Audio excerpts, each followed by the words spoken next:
Let's check the control again. It's on intro, it's really not.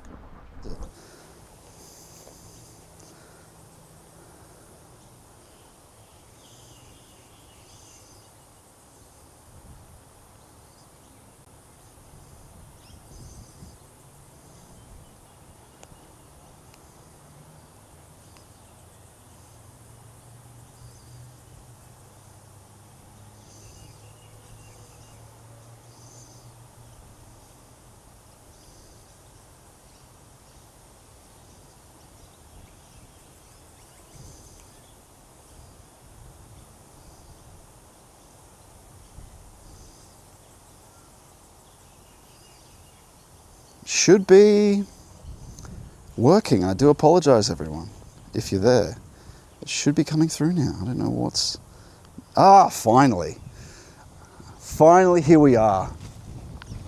Friends, welcome to Macquarie.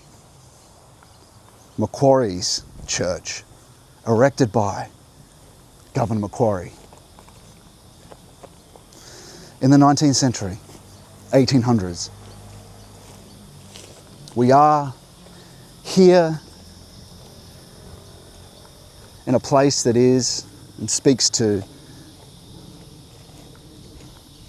what was, and what was in a sense still is, although it is what has been, still exists as a memory of the world.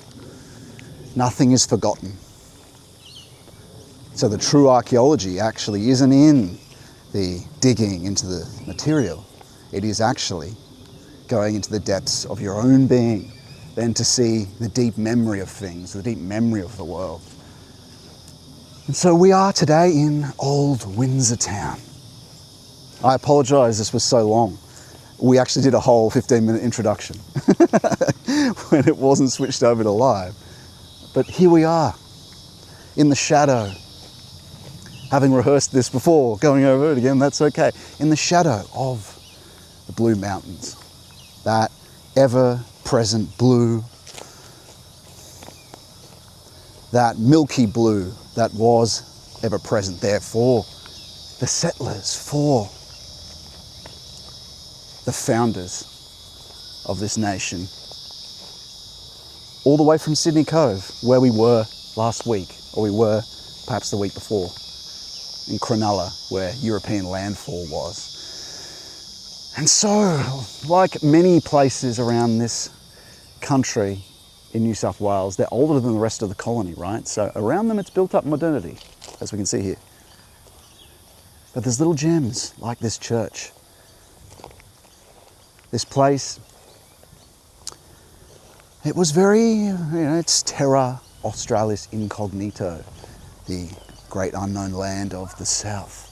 And make no mistake, we are very far away. It's only with technology that those distances have been, in a sense, illusorily, that's a new word, illusorily shortened.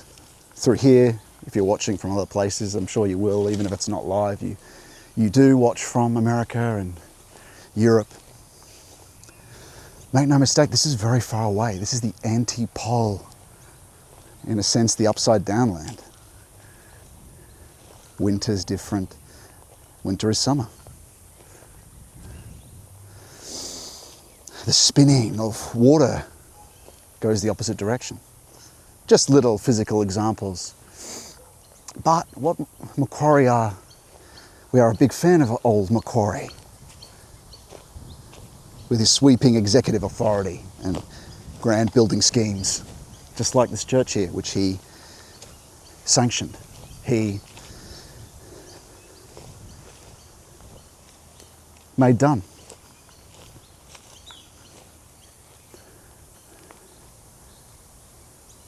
And so you see here, you could make the comment that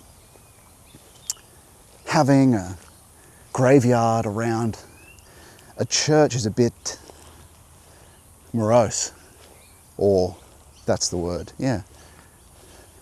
It's a bit gothic. Dampens the vibes, bro. Vibes, man. But And you could even make the comment that it speaks to, metaphorically, symbolically rather, of the Church of England itself, that it has become merely a memorial. But if you really have true and deep faith, if you're moving towards it, then you do come to realize that, well, the Church Triumphant is a real thing. And even those who died persist in the Spirit, who aren't of the Church Triumphant yet, and require our prayers. And so if that becomes true, then it becomes a place of a reminder of the active influence of those who've passed, especially the saints, right? Of course, that's something that's deeply missing from the Anglican Church and their members. We don't want to be too critical. Well, we want to tell us the truth, of course, but yeah, they certainly don't. They've become, in a sense, mausoleums with you look at the Church of England in Newcastle, which really, it's all the iconography is about the state. It's about the British flag. It's about the World War II iconography, which is the critical event, the sacred event, which we're not going to go into, the sacred or pseudo-sacred event that modernity, which is starting to dissolve. We won't go into that. But we do see here the breath of renewal as well. The breath of renewal. The work of the living Spirit. We see Greek Orthodox monasteries. Well, there's a particular one being built in the New South Wales Highlands in the Blue Mountains, north of here, northwest of here. There's one strictly west, but it's made of modern brick, so it's not dissolved like this. It's not this old style of brick. Though I prefer that kind of Regency brick, or that Georgian brick, which is the style that this church is done in. Americans will see and recognize and be greatly familiar with this. It feels to be of their colonial period, which it is. That's why it's an early church. Neo-Gothic is more later Victorian age, where most of the infrastructure was built. But you see, not everything, you can use certain modern materials. There is a Pantessa monastery, I think it is, the Greek Orthodox. The Greeks, they came here in great number after World War II and brought their orthodoxy. And now they're at a certain degree of development and many smaller monasteries are founded with the other orthodoxies, other ethnic orthodoxies. But the Greek in particular, there's this monastery they're building, and they've built the main middle church, and it has the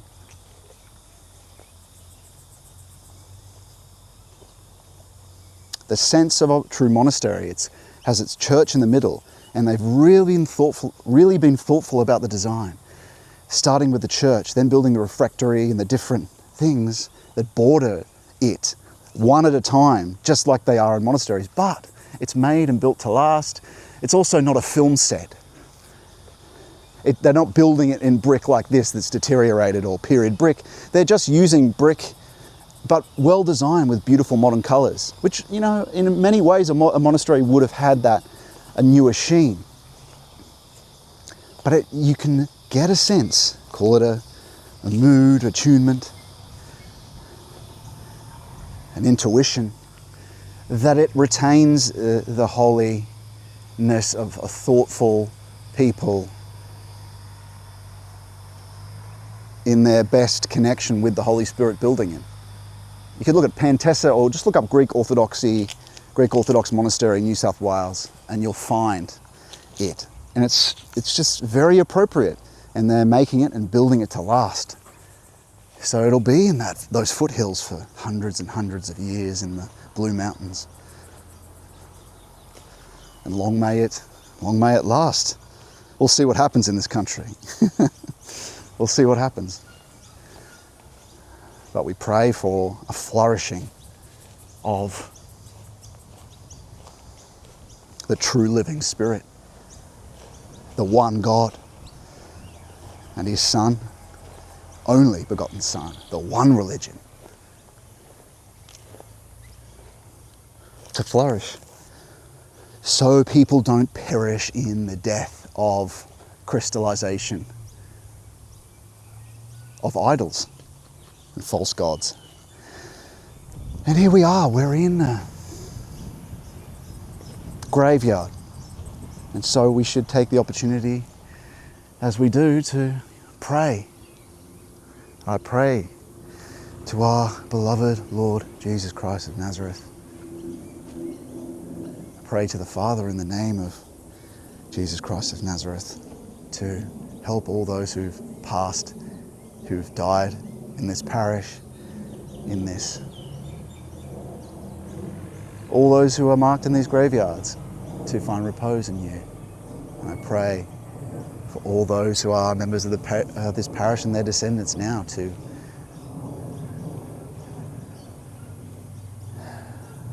find you as a fact of experience, to come back to you as wayward sons that, amen, that Faustian men have become, wayward sons. Come home. It's time to come home. And so let's get a closer look at the old church. Today we're making our way up the river, Hawkesbury River, Hawkesbury River. And this river, wow, it's just carried so much from the very earliest colony. You know, where I live, it is that place that the same produce was brought through right from the start. And it's a great shame, is that same place deteriorating. There's no retaining of the founding being, the founding that will come apart at the seams. Although we know that the true appropriate governance is a Christian kingship. I think Russia has it right. You're gonna have, well, you know, I shouldn't really speak so much about this, about the ethnic. But you're gonna have these other ethnic groups, and that's what these other ethnic orthodox, each ethnic group has their own orthodoxy. Well, it's all orthodoxy. But that's the appropriate way of doing it, I think. And a way that makes sense and is sustainable under I guess you could call it a Christian emperor. But let's not go into the details of that free Christian theocracy. That's for the future. It's going to come. It's going to come. Maybe not in my lifetime. But this democracy, we want this golden calf, this pseudo-tradition that we in England, that we in Anglo-land, that we in Anglo-Celtic land have been tricked into worshipping. This, well, it's not the subject we're going to talk about today, but it is part of this modernity, this idol that we have to overcome. We know that this is God's creation. But at the same time, the Lord, of course, is here with the creation. And at the same time, for those of us who are trapped in that idol of modernity, we're distant from Him. Distant from Him. And because of our freedom, until we love Him, until we do the depth practices, until we do purification, illumination, union, unseen or known conceptually. He's unseen or known conceptually. Yet, of course, He's here. Always until the end of time, since His incarnation.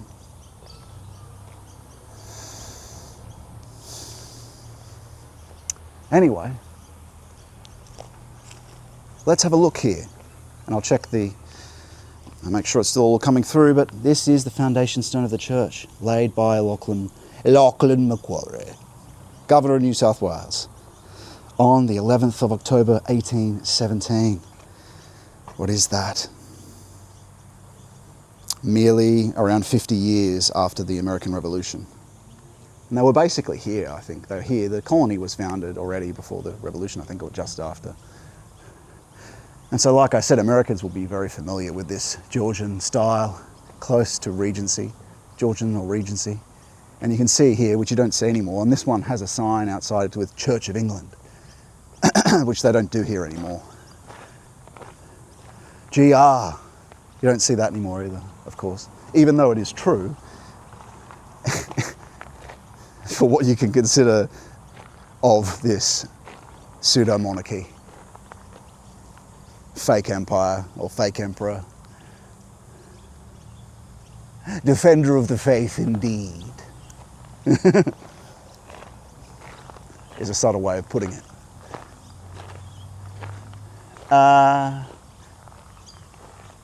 1820. Macquarie built many of these structures, but this area being the oldest part of the whole place, New South Wales, it has these little dots along this river, very intimate parishes that form some of the oldest churches. There's one just upstream that is the oldest church. It's a tiny medieval church looking church. It's not obviously medieval, or maybe it is. Maybe they're time travelers. No. It's not medieval, but it's an intimate, small parish. People were out here, frontiersmen, pioneers, and this must have been a great symbol. Wow.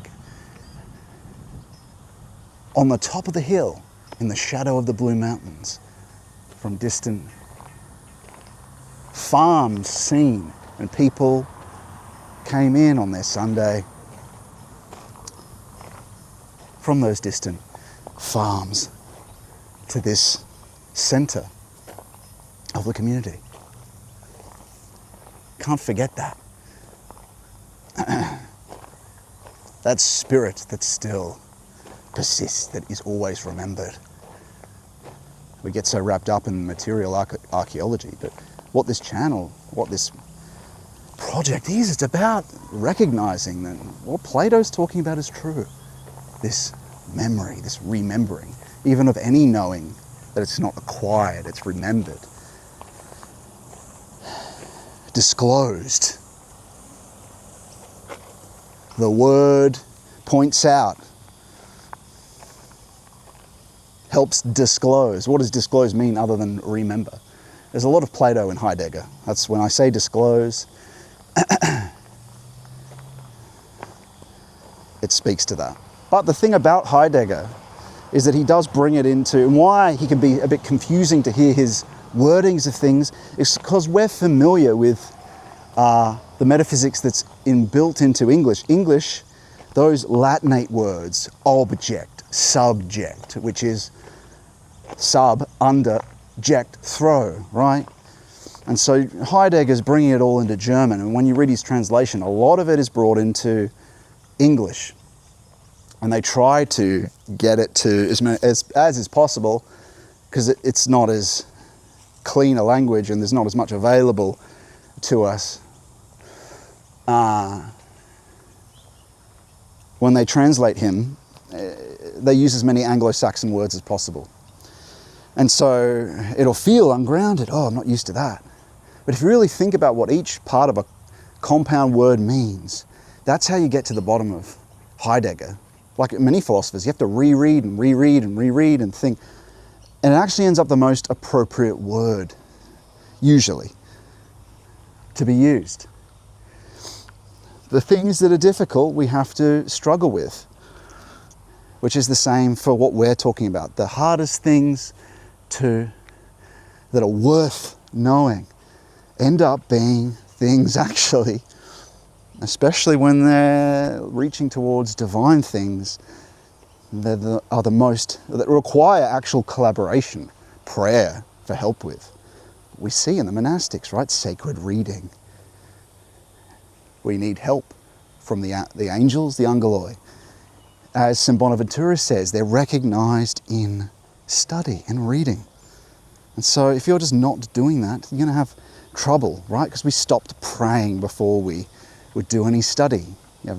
All we have to do is look to Aquinas' prayer to see that we have to get deeper and deeper into that mode of relying on him.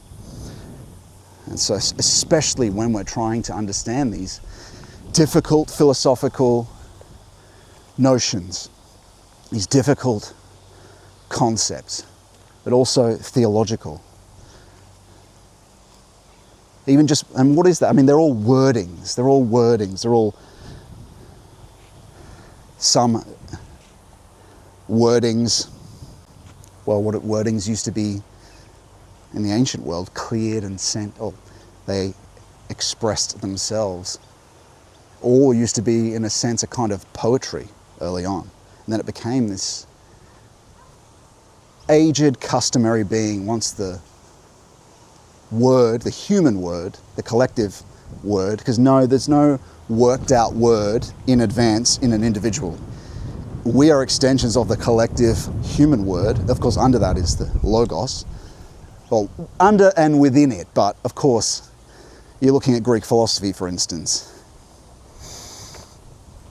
There is say modernity. We can't say that where there is a separateness, yet its truth is it all is granted by the Lord and the depth logos, you could say. But there is a collective civilizational entity that is crystallized in the language and the knowings and made self. Of course, that part is illusory, that it's self-contained. Of course, ultimately, it relies on him. But it's realized that way. Ultimately, that's not true. But anyway, let's not get into the weeds with this stuff for the moment. And let's continue our walk. We're going to say goodbye to our church. I'm going to walk along the river of old Windsor town. A lot of it's new, but this is a very old church here. I'm not sure how active the parish is, but it seems to have charity clothing bins, and there is a parish. There's a parish office across the road, and that looks pretty modern yet. So there is a community here. St Matthew's Church of England. There's your old Church of England sign. Yeah. And so off we go on our walk. I'll just check the old. Okay, we got through it. The introduction wasn't as good as the first one, friends. Wasn't as good as the first one.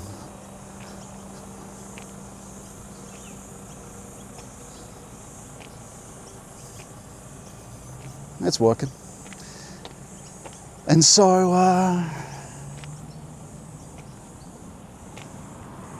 yes, we did that twice, actually. So that was the third. Well, not twice.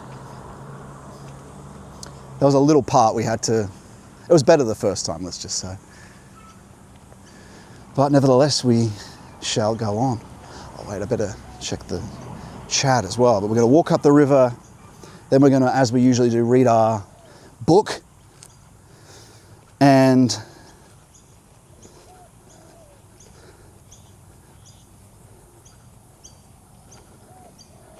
speak along the way about our subject of today. And as we leave our church, which is a housing, in a sense, a housing of being, a structure of being,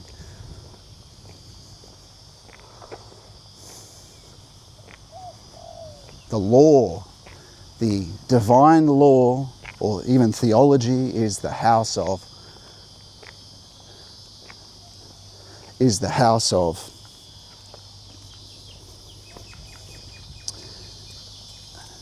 oral law. The oral law is the house of the voice that whispers. The voice that whispers is the house of divine wisdom. Divine wisdom is the house of, wow,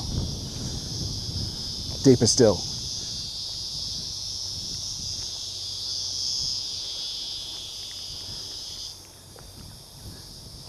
But what we're talking about here is the Holy Grail, friends. What is the Holy Grail?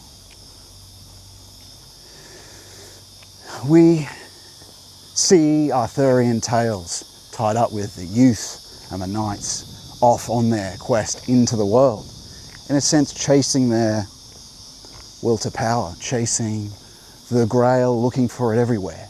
And that's what we do in life. We look around everywhere, wondering where this wanderer, this old Adam wanderer, trying our best to figure it all out.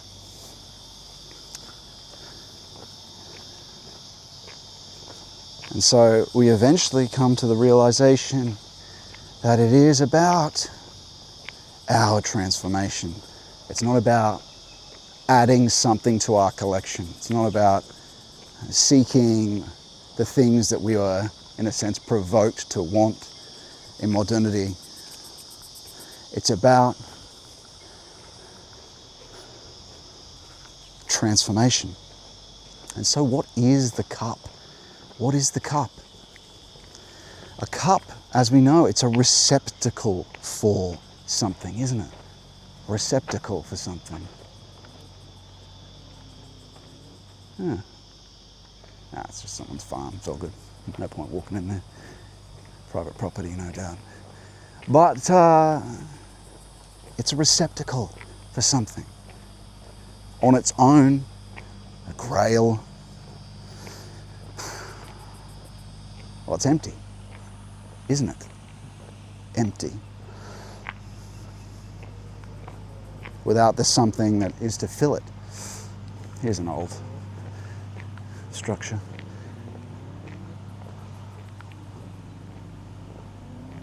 Currency lad. Okay. Interesting. Motives of the people perhaps displayed there. And it's an empty vessel, isn't it?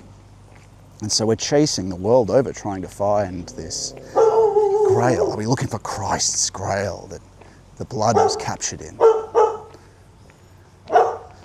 The suffering was captured in. Well, who is someone that themselves is made a receptacle? Is a receptacle for? Well, that's Mary, isn't it? Let it be with me according to your word. Okay. And so we get very simply that the cup, well, and what Mary is connected with. Well, she's connected with Mary Sophia. She's connected with Holy Soul. Like we talked about, and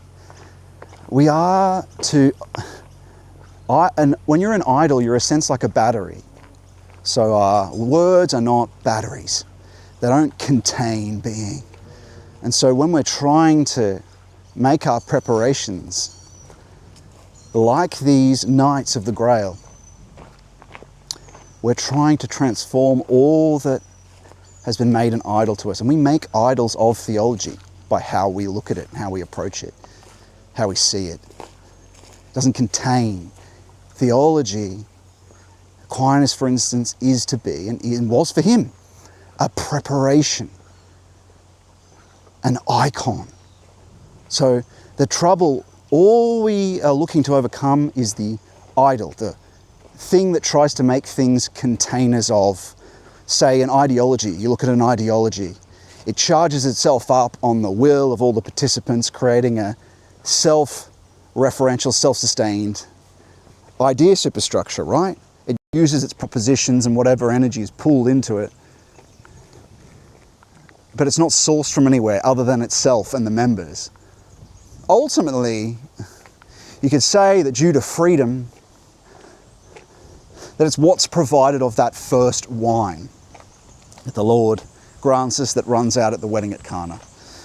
And we idolize things all the time.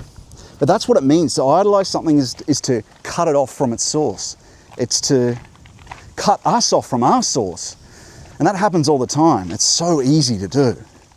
And that's a big element of what Heidegger worked very hard to do, to try to get us out of our thinking idols with the language, to change it into the metaphysical concepts into root Germanic, Anglo-Saxon. And so when I might use some Heideggerian terms, it might be a bit confusing, but it helps deprogram our certainty of the knowing of metaphysical concepts, subject, object, this and that, and to dissolve the unseen psychotechnology, the unseen idea structure that's become this idol that makes us this container to release. And so whatever helps us dissolve that and become icons ourselves, and icons are very helpful for that, right? You don't worship the icon, it's to allow you to look beyond it. It's a window. And so that's what theology is, to help us with. Not to lock us down into worshipping merely the idea we have and to exchange and move around and get perfect the definitions, which is, look, that's important, that Aristotelian defining, that Aristotelian careful, that's what he considers philosophy to be. Ultimately, it isn't what it is. Really, you're making a choice. Is it Plato and before, or is it Aristotle? The whole modern scientific method comes from Aristotle. And, oh yeah, there's bubblers up here. I was just thinking that we better not go without water for too long. And so that's what we're looking for, this. How do we? I mean, we're talking about the Grail. We're talking about this symbol. This symbol, when we take it symbolically, we try to reach beyond it to its arcana, that's meaning. If we bow our heads a little and say, fundamentally, I know nothing. And that's what we have to do with this. Fundamentally, I've got to let go of the idea superstructure, mainly for the practical, right? But still, we have to talk about it just to deprogram what's in us of metaphysics and modernity and Hellenism, legalism. And so this Grail, it's kind of nice, isn't it? It's always nice to see a hill in the middle of a wide plain. It's like that church. I mean, obviously it's not like the church, but it is in a sense. That church of Saint Michael in France, you know, that one that's in Tree of Life. I like that. That high ground on the low ground. And so this is Australia, friends. Most of it's like this. Most of them people out there we never hear from. We don't see them on TV, maybe on a country program, but you know. But that's Anglo-Celtic Australia. But this Grail, it's not the center. It's connected with other sacred symbolism, the cave. The cave itself isn't the principle though, is it? But on the way there, this cave, this Grail, we're looking for this Grail. But we make idols rather, thinking it's this or that. But then we realize it's a symbol for what we must become. We realize it's a symbol for Mary as well. She is at least the cup of the Grail. She's not the center, but she's around the center. Remember, she bore the Logos into incarnation, bore this thing that is to fill us. And so then we realize when we see even how Mary spoke, let it be with me according to your word. So we have to be like that in terms of the cup, the empty receptacle. What does that mean? How do we become empty? That means we must sacrifice thought, feeling, and will, as we've often talked about. Sacrifice thought, feeling, and the will. Because as we often talked about, we're filled with good and bad. We have in our feeling our care, which is Heidegger. That's a Heideggerian concept, our care. Seen Jonathan Pajot use that, care. What is that? It's our value hierarchy that's in our imagistic unconscious. That's the part of our soul that is feeling.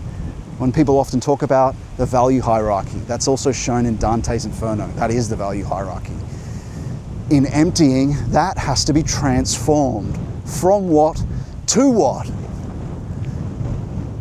From this principle of natural selection, from this other principle that's here in the creation because of the fall, from Willsamacht, the will to power, to, what's the other one? What's that other one? Love. Love. Love, eternal love. Love. And that's why love of all, agape. The cooperation principle is a way you could think about it too. Because remember, there's so much in that. Remember how we talk about the principle of technology. We're trying to get out of that, which is the most efficient means for the maximized outcome. Largest output, minimum input. Predictable output. Same input every time, right? Technology. Rigid, structure, crystallized. Okay. Then we're looking at, that's also connected to, well, you're changing that into, we said the principle of cooperation, didn't we? Love. But also not self-reliance, Christ-reliance, collaboration, cooperation with our own development to the future, which is Him, not under our own steam. What a wide open space this is, eh? So much land, such inflated house prices though,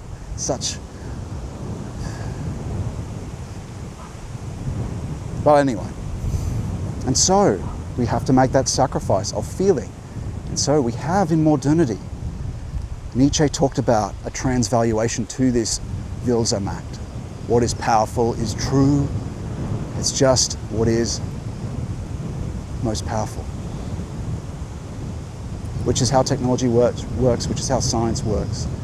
Utilitarianism is connected to this as well. And so you have this valuation that's transformed since the incarnation this wrong way. And we have to, we with Christ have to, well, it's Him, but we cooperate with by emptying ourselves, which in one aspect transforms this value hierarchy. This is one aspect of becoming empty. And it's also connected to the Lord's Prayer.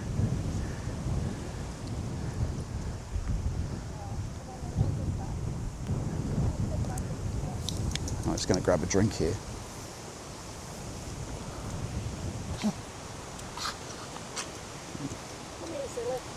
I'm just going to grab a drink at this bubbler. Oh, yeah. Okay. All right, friends, just why don't you wait here?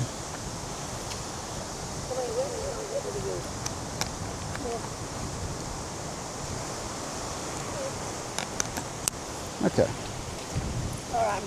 Sorry about that. All he's doing is drinking water. Yes.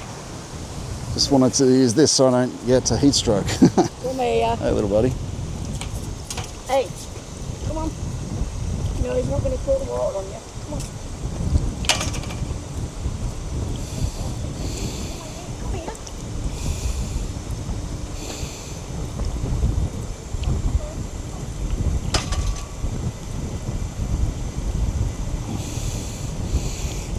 Sorry about the noise.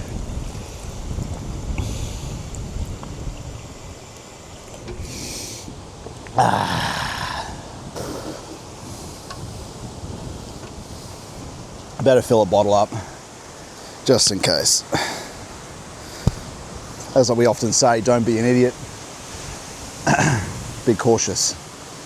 The modernity tends to delude us into thinking that the safety pillow that's around us is ever present. But it's very easy to fall outside of it, and then suddenly you're like that YouTuber in Alaska who just died from heat stroke. Yeah. Just get my bottle out. Fill that. All right.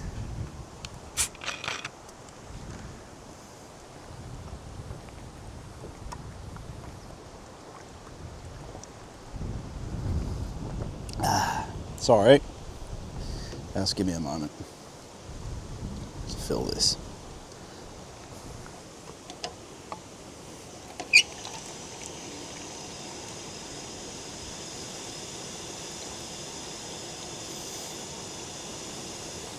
Okay, that's what we like to see. All right.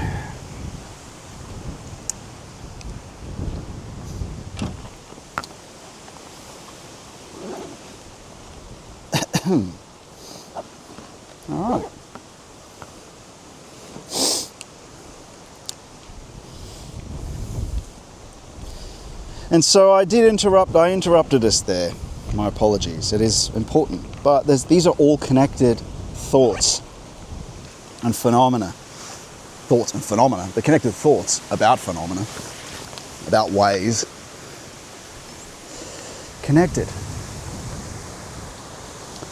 Because there's so much packed into finding the Grail, friends. It's incredible. Of course, it's this whole process. It's finding the Grail is initiation. Finding the Grail is theosis. And so these knights, they get lost. They get lost on their journeys. Lost in will to power.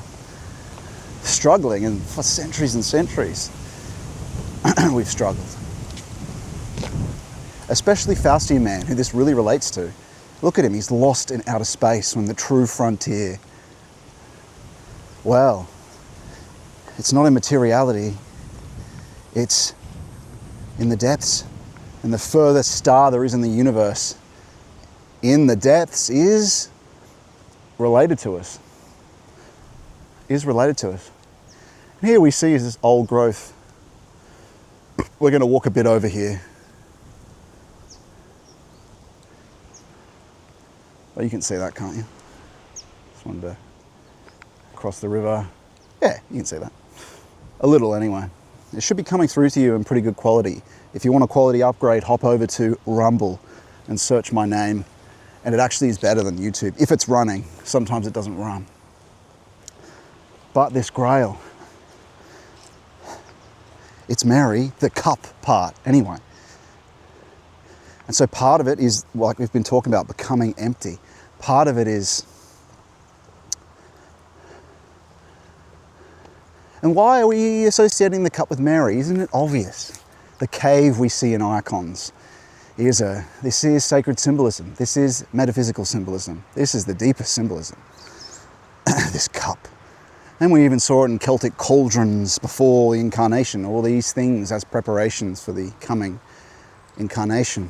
As we know, we see in Germanic mythology very clear this sorrow in knowing that this apocalypse is going to happen, and after that is the true being that will come, the true God, which their silent character speaks of. Can't remember what his name is, starts with V. And look, you can see the church. Remember we talked about that earlier, that farmers would come from far distances, walking, seeing in the distance the cross. A whole day laid aside to walk in, well, for communion. How different that is to our hopping in cars. Though I've noticed some talk about Catherine, her name is, that Catholic unscripted, talking about how she's reorganised her life, and they go on a 2-hour walk through the forests of merry old Blighty, merry old England, to get to a traditional Latin Mass over 2 hours. And what an experience that'll be for the young ones as they remember. Probably a cherished thing that helps them see what they must do, which is, well, cut themselves off to a degree from this provoking that is coming, that is here. And it's been here for a long time. At the same time, now it's a great opportunity. The way is actually something, all the ancient books, all the Philokalia, they're freely available to us. At the same time, we're flooded by the dark. It is available, but we're flooded by everything else. It's a point of invasion, but also a point of saving, which is, look at us now, we're on a live stream. So it is something that fishing, the Lord's work can be done. And so we've been talking about this sacrifice. That's actually tied up with this sacrifice becoming empty like Mary. Oh no, that's where we were. We were saying, look, how is this Grail Mary? She is fundamentally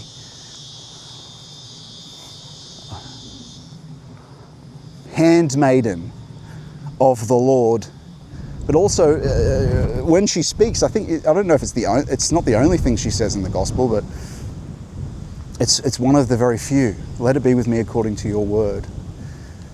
Receptacle, receiving, not the driving force, not the impulsion.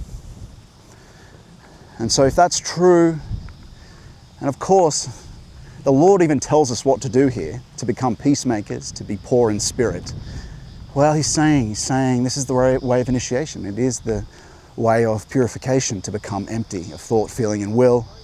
And as we've talked about many times, you do that with concentration, without effort, in prayer, which we've talked about that practice many times before, along with many other things.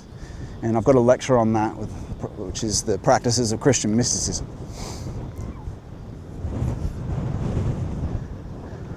And so this is our river. Can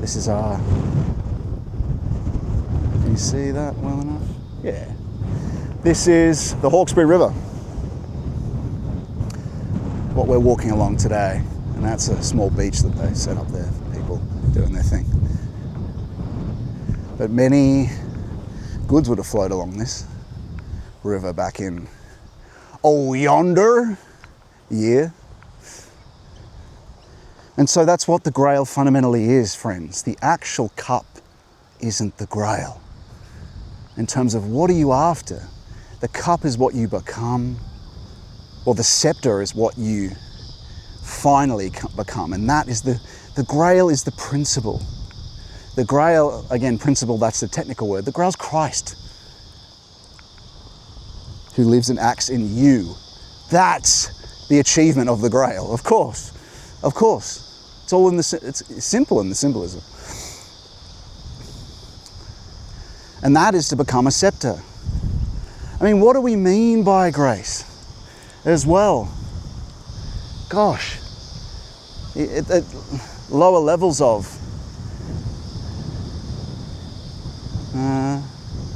theosis.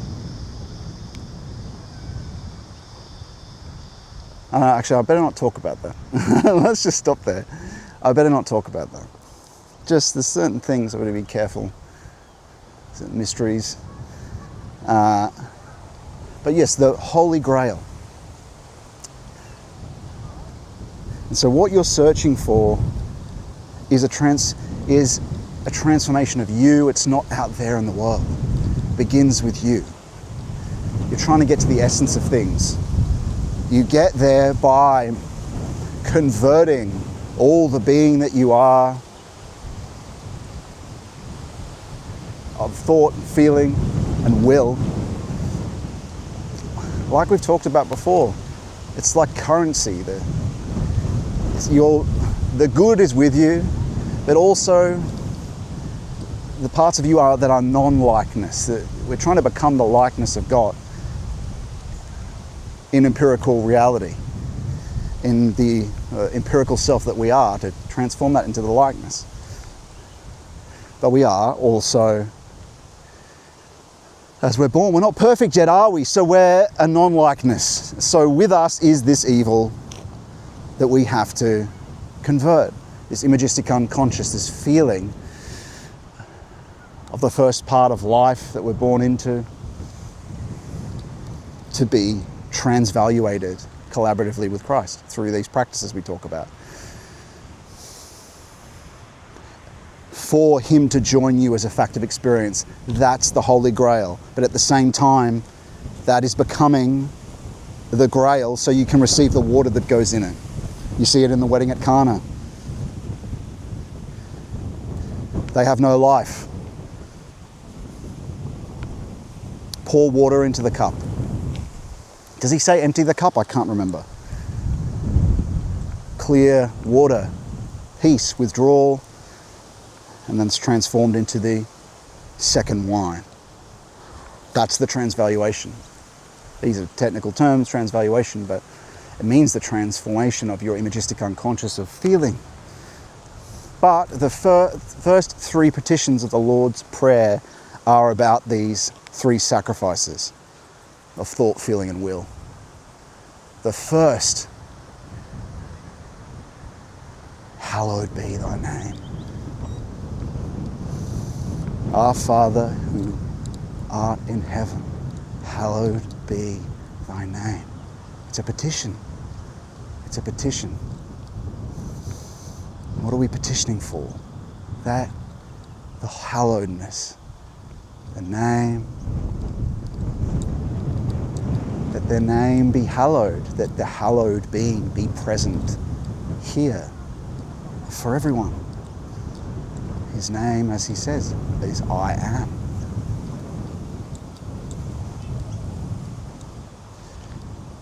What is that petition justified by?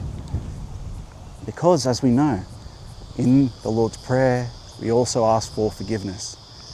And the Lord tells us, if you don't forgive the people that trespass against you, you can't be forgiven.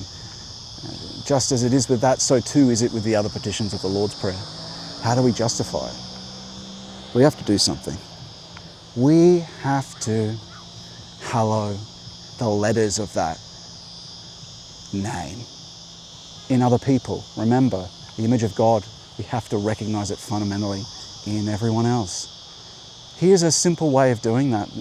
The more you grow to love our beloved Lord Jesus Christ of Nazareth and say his name again and again, don't be afraid to say his name. His full name, the full name.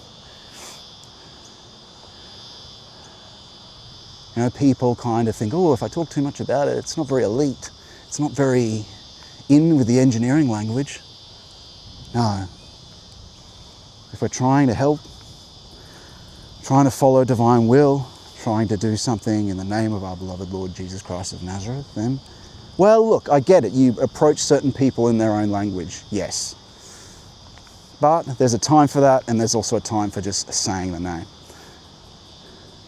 Right? Don't take the name in vain as well.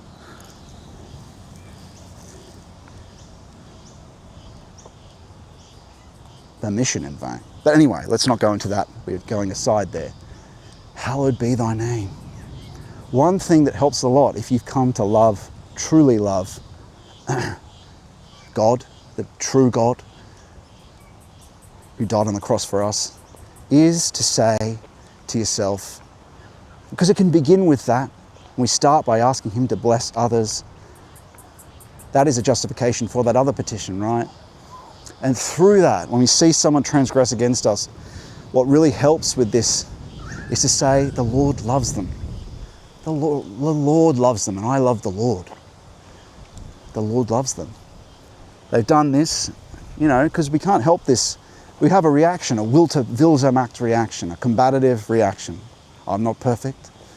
Same thing. But we immediately need to run and flee to the Lord and run up the tree.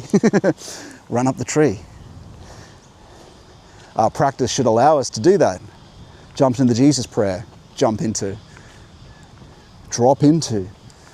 concentration without effort towards him. That's what running up the tree is towards the Lord. When the unseen warfare talks about this, we can go towards him. We know where to put our attention to go towards him. It's not a metaphor. It becomes a fact of experience that we can attend. As I've talked about before, is characterized by spiritual touch, which is something that becomes more and more available the more we're doing this practice. And that concentration is talked about in unseen warfare. The most overlooked thing, he says, that dissolves the demons, although that's always collaborative, right? And we're doing that every morning in prayer. That's part of our withdrawal. It's part of poverty, our oath of poverty. But we're fleeing upward, fleeing away, and then reminding ourselves, because the tempter will send things, it always does. And the more you go, the more, let's say, access you have to the Lord, the temptations get higher. So as you see, like our priests and the saints are on the way to perfection, the most tempted. It begins, we're protected by the angeloi, the angels first. And as we get closer, then we have to face principalities and powers. Then we have to face the fallen hierarchies themselves who come to tempt us. But we're going a bit away. This, hallowed be thy name. Hallowed be thy name. Let it be hallowed. And so what are we doing? We're justifying our asking for his hallowed. We're asking fundamentally for his holiness to be present for everyone here. The Lord's Prayer is for everyone. Our Father. And so each time we pray it, we're praying for everyone. Each time we pray it, we help with our forgiveness because we're praying for everyone. So we, of course, pray. It's such an important prayer because we're helping. Every prayer matters. We're called to collaborative action, effort, and grace.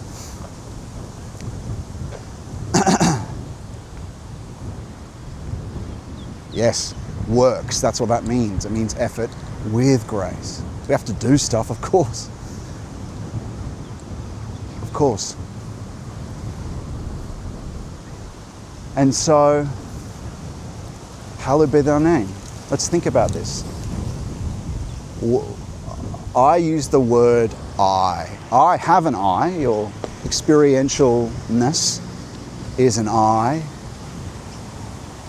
That's a letter in his name, which is I am. He's behind our I.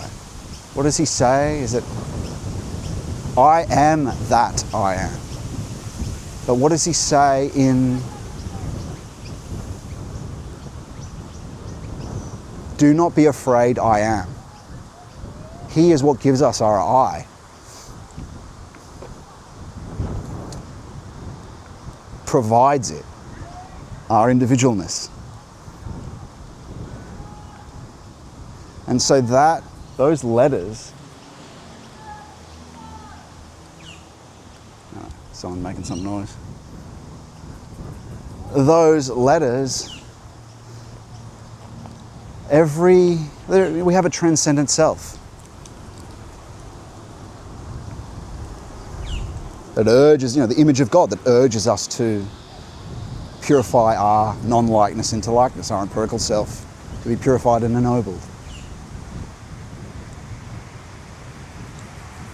We have to recognize that image of God in everyone. It's you could think of it like the idea that God has always had, the being of God, of everything good that you could become, that you can become. He has that for everyone. That's a way of thinking about it. And everything I talk about is it's for practice, right? I'm not talking about theology. It's to help phenomenologically with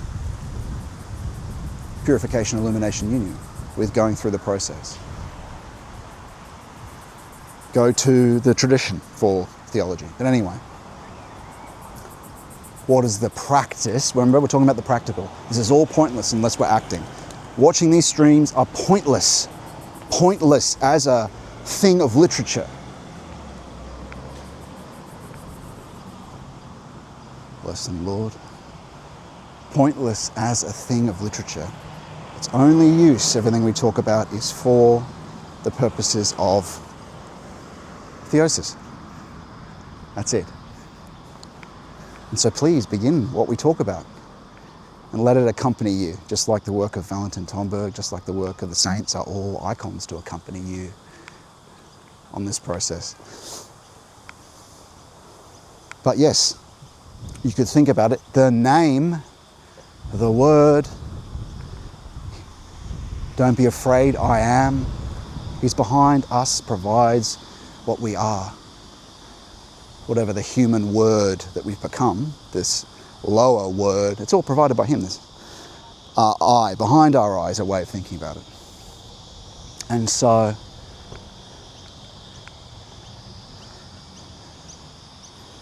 we have to recognize that in other people. It helps, like I said, to say the Lord loves them. Everyone, the people that trespass against you, helps you to just see that glimmer of love for the person that wronged you, that the Lord loves them and you deeply love the Lord. And so, but notice that the language itself has a security to it. I can't address you and say, hello, I, how are you? It has a security to it. I can't name you I. I is just I. Same, and so too with he is that I am. We can't use it, and we should never use it, only for teaching, only for talking about what it is, to give people an idea of what's unseen.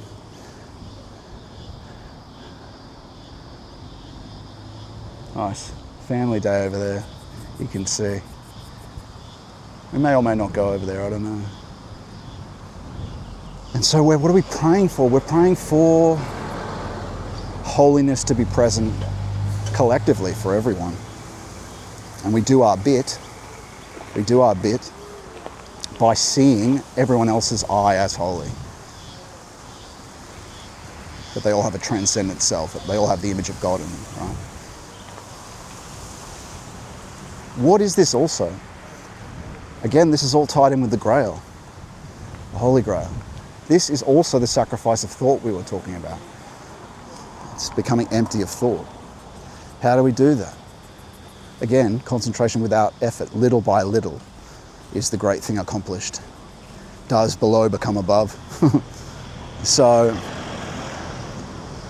through a lot of prayer, through fundamentally knowing what you're praying for when you're understanding the Lord's Prayer. And the tradition actually calls us to deeper know this. I can't remember what it is in the liturgy that talks about it, but others would know, I'm sure. And so, thought, the sacrifice of thought.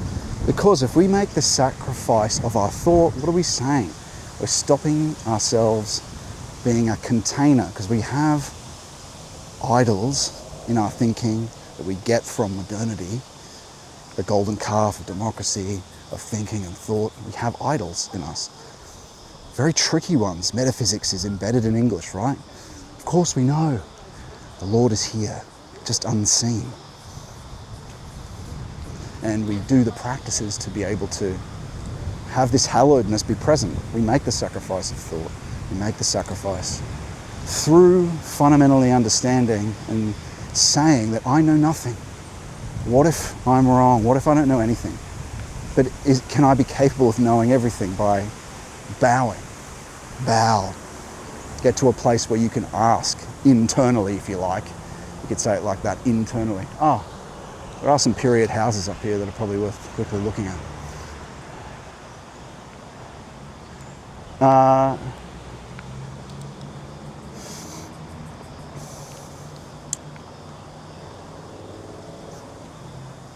And this is connected with way, truth, and life. The first petition is about truth.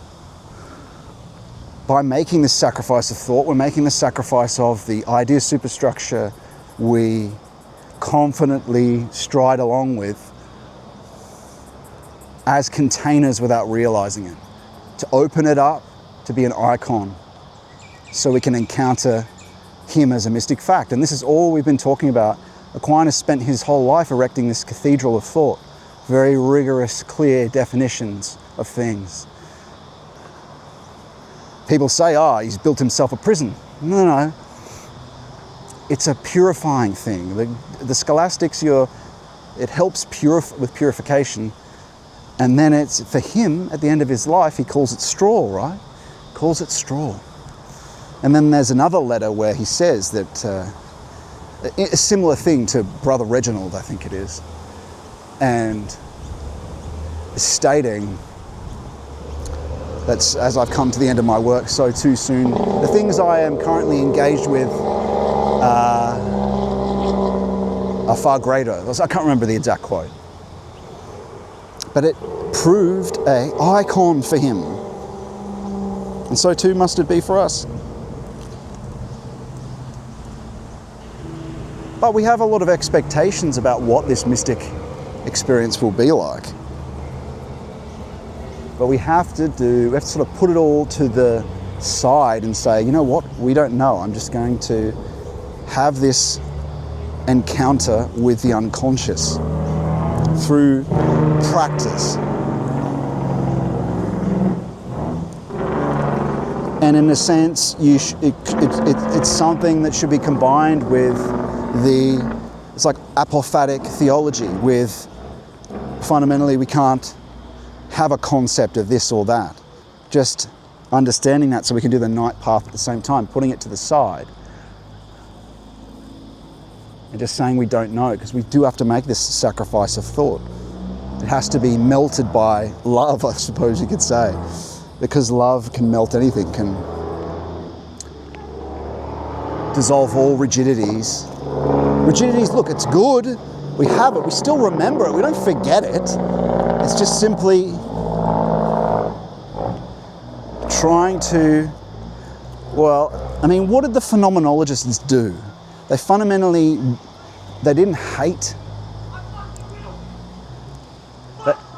They didn't hate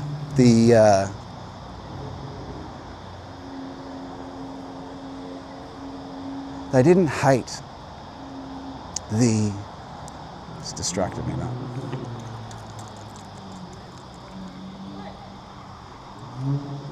I'm going to put you guys forward, but we'll continue speaking.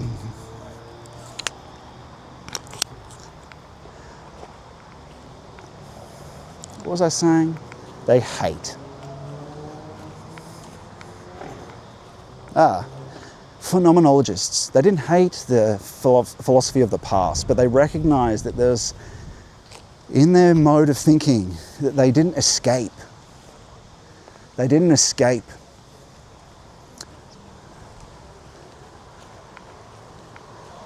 Or they need to escape the metaphysical build-up that's there anyway, and you can't just by building concepts of things.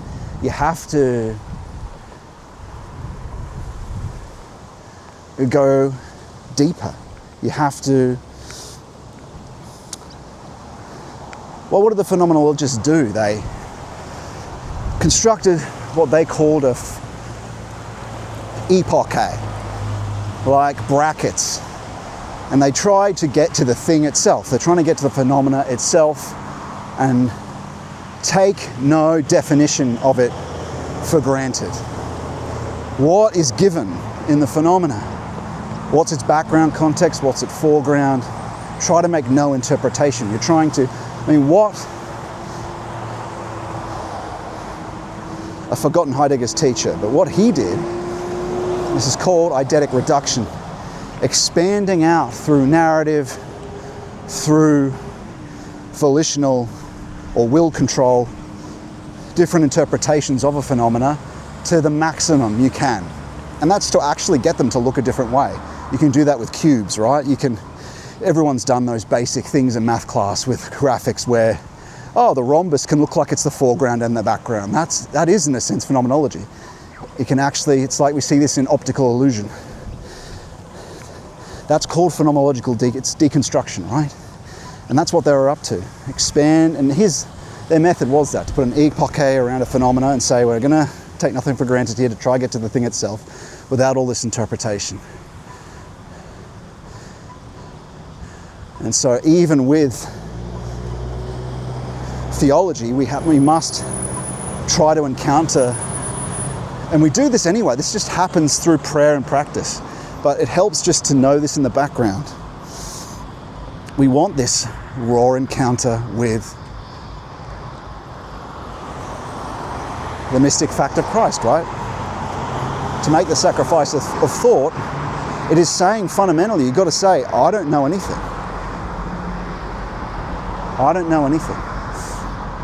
And so the phenomenologists are concerned with that, and they can help us. Just as a frame of thought. What are we taking for granted in how things look to us? What are we taking for granted in how things look to us?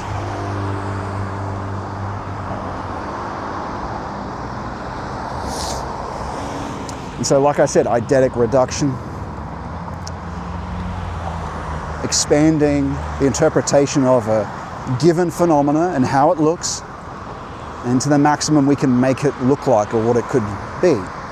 And you see this there's a great book called Experimental Phenomenology, which shows what they're up to. And that's how these philosophers and Heidegger got to a more essential reading and understanding of what the Greek philosophers really meant. This was the beginning of getting ourselves out of the scholastic, not scholasticism, getting us out of the scholar mode that interprets everything as a modern, from the perspective of modernity. Interprets everything of ancient Greece, and so they don't really deal with what was really being said. This method, though, really allows us to get a deeper encounter. But what gets you an even deeper encounter is the practical element, because the phenomenologists do have a practice, right? But it's more intellectual. Heidegger presents us with no practices to do this deconstruction of what you could call a brain, what we are is field of psychotechnology. Just because we're raised in the tradition, in Catholicism or Orthodoxy, I'm sorry, modernity still filters in. It's in the language. Look at the Germanic, what are they called? Look at the Germanic,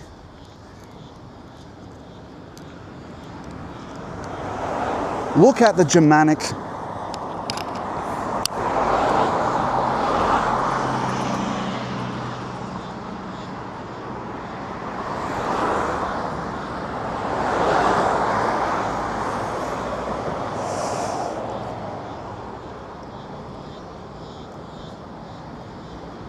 what are they called? In the name of the Father. What are they called? They're not Puritans, it's right there. Amish. The Amish. It's written in German, in High German. You don't escape the crystallization, you don't escape metaphysics. It's still inbuilt in the translation of the Bible that you have, right? So the concepts are still there.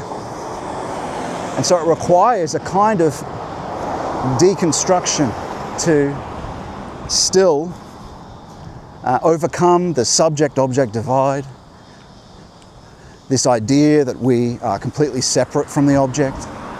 And that in quantum mechanics also shows us that too, that even scientific results reveal to a degree that we are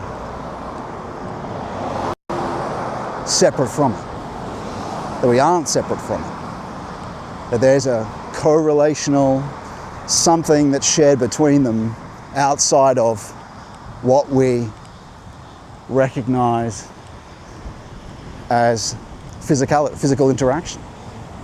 And so that is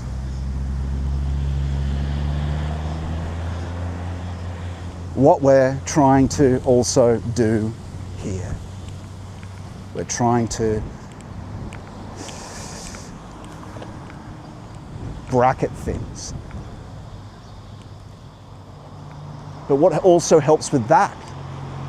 What also helps with that is practice. And Heidegger didn't offer any practices people could do. Neither did his teacher, who I keep forgetting the name of. What he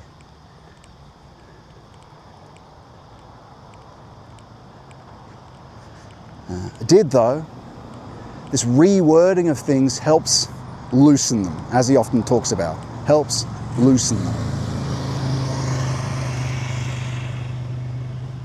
And so we're going to continue up here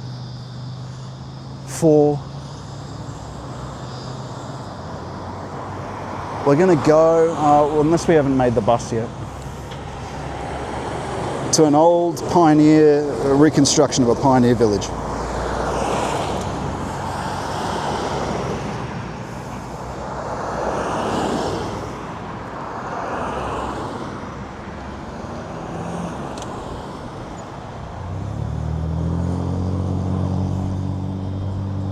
Okay, we've missed the bus, but what I'm thinking is we could walk there. It is an hour walk.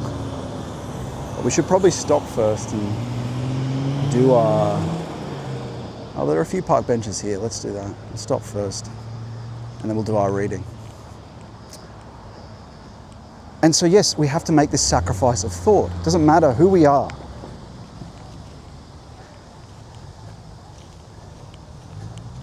We have to simply approach and be willing to be taught by, in a sense, the phenomena that reveal themselves or himself to us.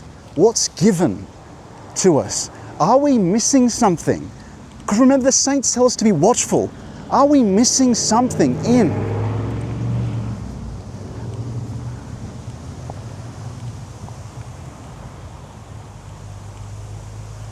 Are we missing something?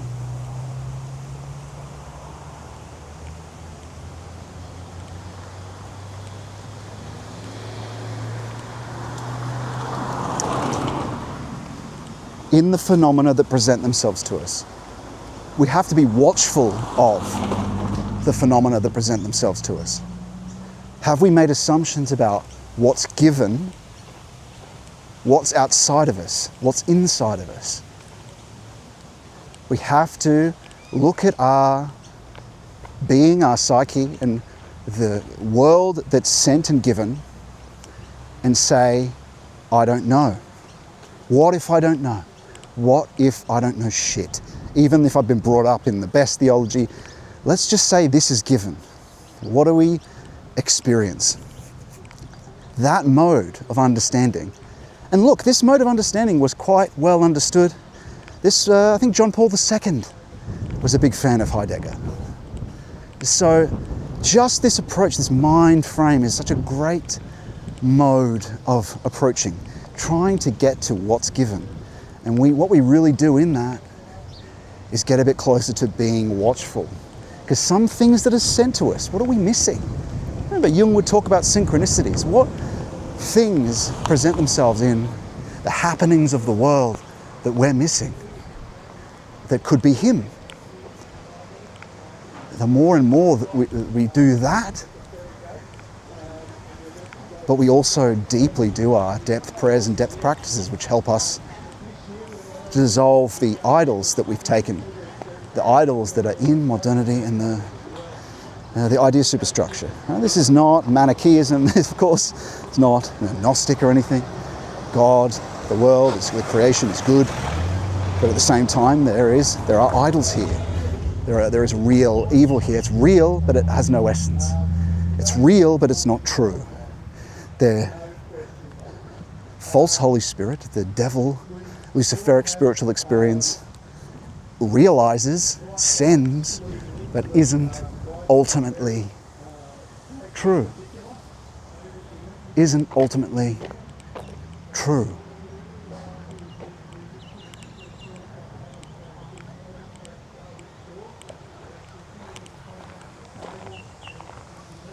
I'm just looking for where we might sit.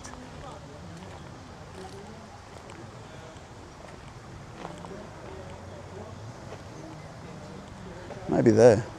It's a bit too close to that park. That's always a bit weird.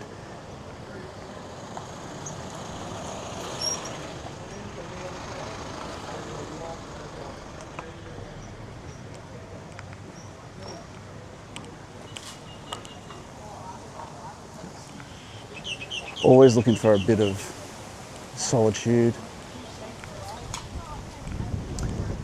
We don't want to be too disturbed by.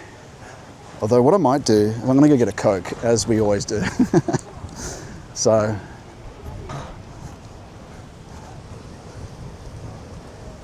bear with me everyone, I'll make my purchase. I'll be back with you in a moment.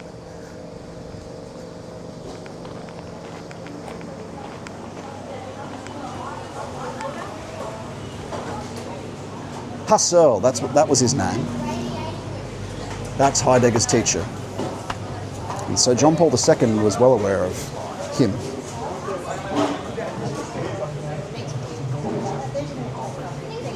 Oh, it's all right. I'm holding it down there. Yeah, just that, thanks. Yeah, on card. I don't have any cash on me, unfortunately. Just that. Thanks. How's business? How's things going?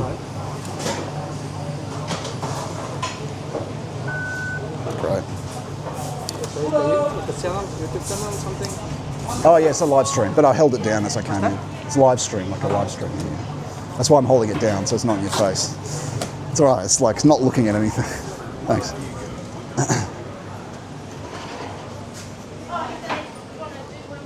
Yeah, we don't want to get it in people's face. As long as, I mean, that's not so good for you guys, but it's, how are we looking there? How's that look? Can't see. There we are. Maybe just come down a little bit. There. Good. All right.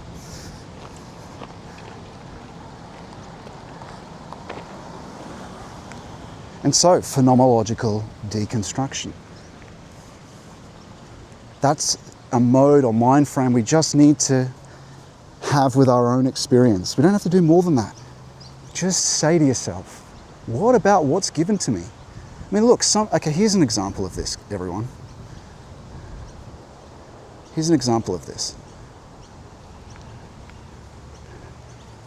There is a phenomena called visual snow. Some people think it's some, they think it's some... It's just like, look, when you look at a blank wall, most people have this, right? Or you might not notice it. It's like a subtle static. It's not floaters. It's just a subtle static. Very see-through. Almost like a very see-through static of a TV, like that. Film grain, like film grain.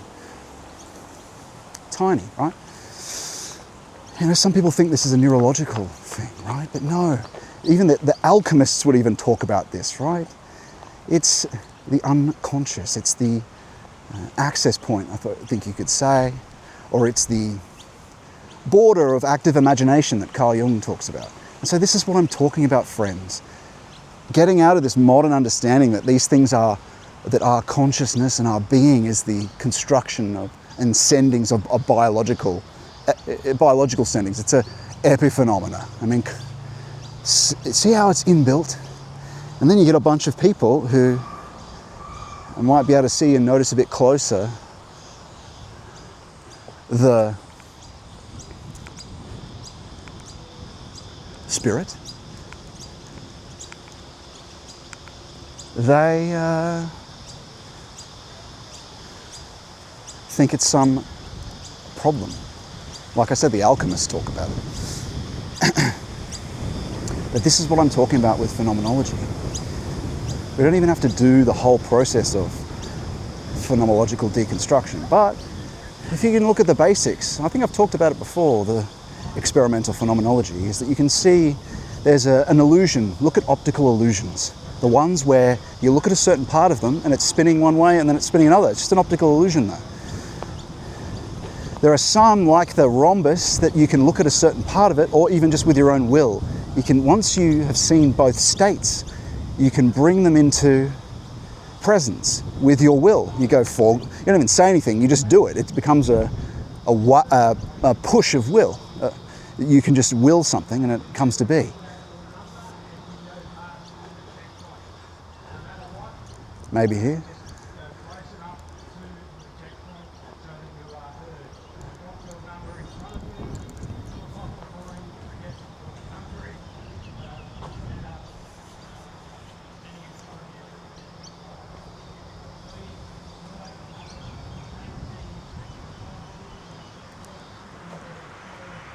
There's a bit of a view of the river here.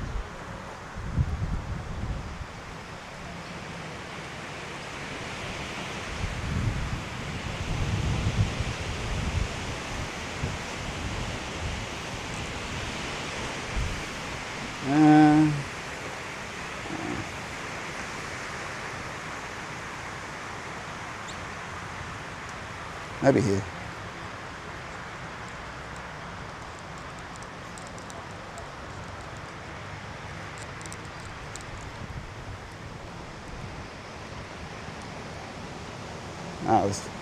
No, I think they're doing stuff here. Some sort of stuff going on.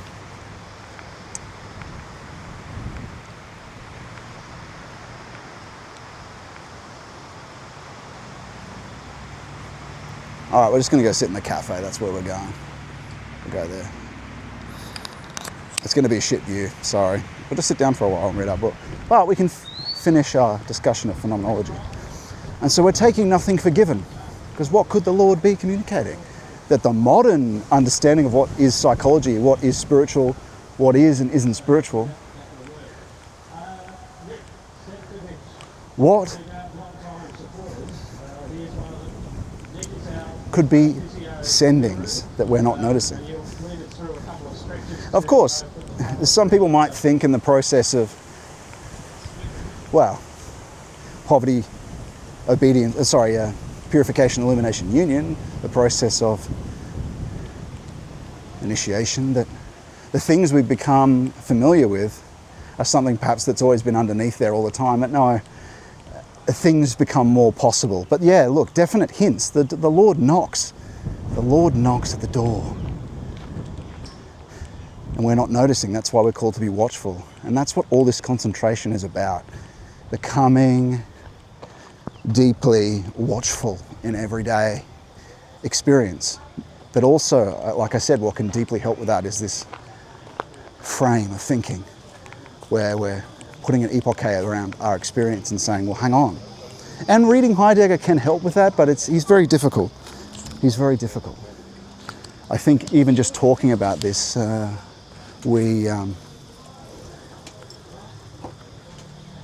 maybe this isn't such a... sorry, everyone. This isn't really such a good place, after all.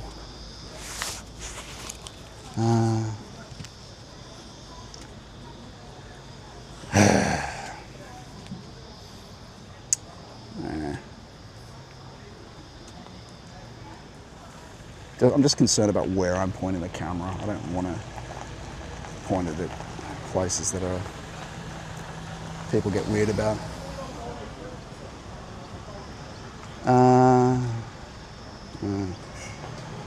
Let's just keep going.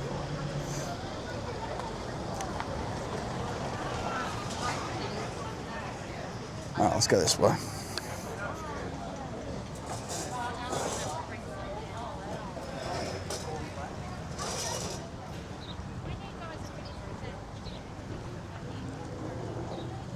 All right. Let's do this first.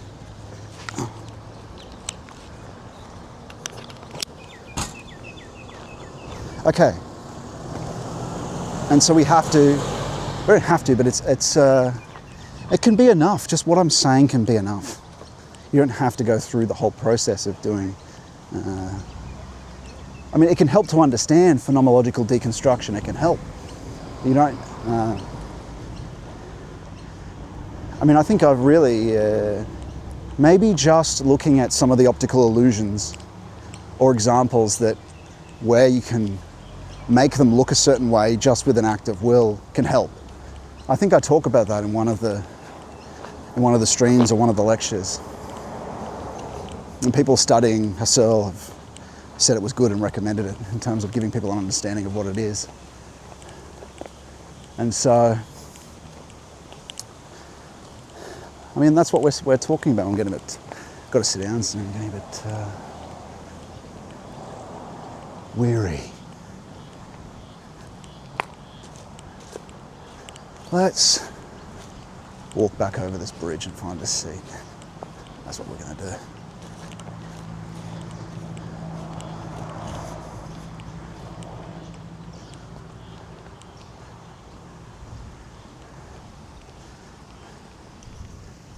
So when it comes to approaching these depth prayers and depth practices, I think you've always got your ideas at the back of your mind, right? They're all still there, you still know them. But when you're going towards the depths, when you're doing these things, you're doing that on its own with an understanding of the night path. It's the night path, this mode of thinking, this approach, this mind frame that we're going to wear is this apophatic theology. It's the night path and the day path at the same time.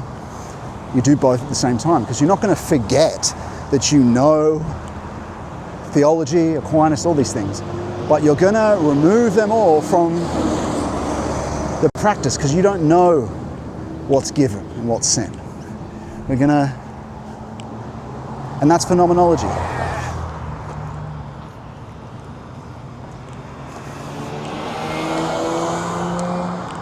Well, it's a phenomenology in terms of approach, but in a sense, right, this helps us getting into this frame because all mysticism, all theology is founded on true mysticism.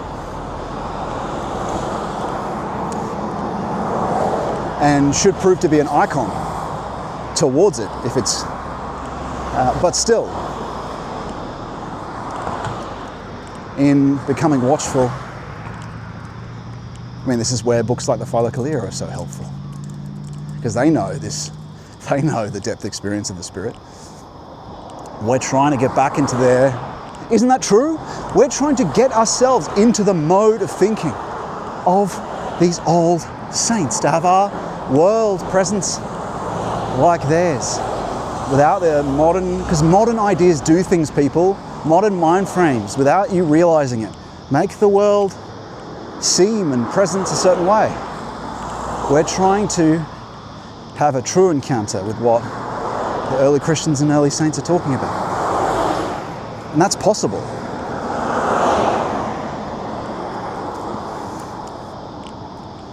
The Lord, and phenomenology can only give you a little bit in terms of what I've talked about, in terms of just the mind frame of what I was talking about.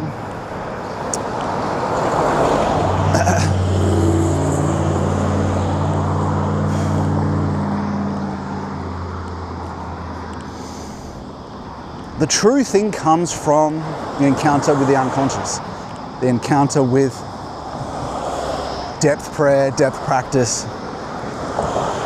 And that can only come through what we talk about, concentration without effort in prayer, the depth of the prayer life in doing an hour. You can't just do quick prayers in the morning. It has to be and it has to be combined with concentration. It really does. Remember, we're going into poverty. How do we know what assumptions are underneath and that are made without our awareness that we have to dissolve? We have to really bow. To encounter, we have to become the Grail, to encounter the true Grail, which is what's inside of it, which is what fills it. We have to become like Mary. Let it be with me according to your word. We have to become like Mary. So we can receive the revelation of He who is. And in a sense, that's what happened to that's what happened to Aquinas after the end of his work. It's a thing to be thankful for that the work is made straw. It's a thing to be thankful for because it transforms, just like the work is straw, the concepts are straw on their own when they're containments, so too. That's pretty good. Should have came here to begin with. That's a decent view. so too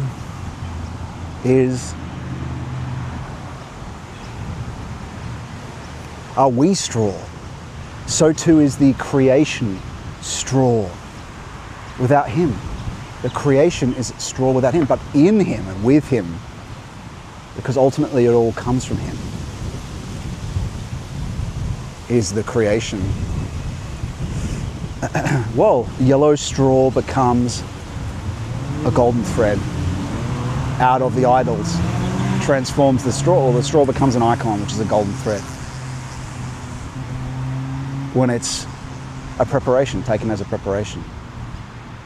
When we leave it all at the door and knock, seek, and ask. And we leave it all at the door, knock, seek, and ask. Then, and we take nothing for granted, nothing for given of what we see, then we'll get a bit of, it seems zoomed in, no? It's not though, it seems zoomed in, no? No, it's not, okay, it's not, fair enough. Get a bit of a view there, maybe over here.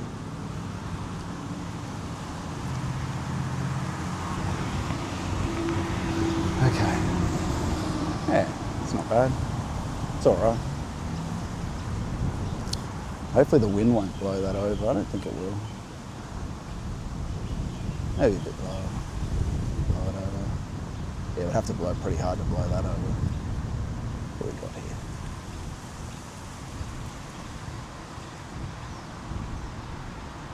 got here? Okay. So we're going to read our book for a bit as we take some respite from the sun.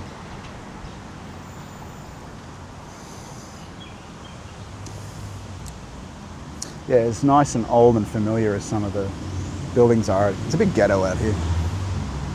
Well, not ghetto, that's more western suburbs of Sydney. This is northwestern. Bogan is what you'd call it. That's okay though. Bless them all. I don't mean that in a pitiable way either, just blessings. And so I'll check the chats, friends. Here we are in old Windsor. Hopefully that's still coming through good to you. Yeah, it looks good. Looks good. How do I get to the chats here? Oh, here we go. Okay. Sebia says, oh, I'm excited. Just got back from Greek festival. Got my first icon. It's from Greece. St. George slaying the dragon. How good is that? By the way, I wouldn't call it an error. I mean, I make errors, right? There's errors in the lectures. I say to you, look to the theology of the church, of course. I'm doing these things live, and sometimes I make errors as well. But one thing is and I'm going to be more diligent about the lecture notes. I'm also not going to have as detailed notes. I might do that as something in the fellowship, right, and keep them to just points. But you don't have to get Greek Orthodox icons. You really do have to get Orthodox icons, though. The symbolism is retained in them. There is something that happened when I've got nothing against the Roman Catholic Church, but there is something that happened with the art when you take it from Hellenism, when you take it from, you begin to be creating statues in the Greek mode. The Greeks were peoples of the surface, of senses, right? For them, though, the spirit was also intertwined. The concepts were cleared and intertwined in the senses. They were combined with. That, for us, is withdrawn from it. And so the way they do their statues are not symbolic. They're too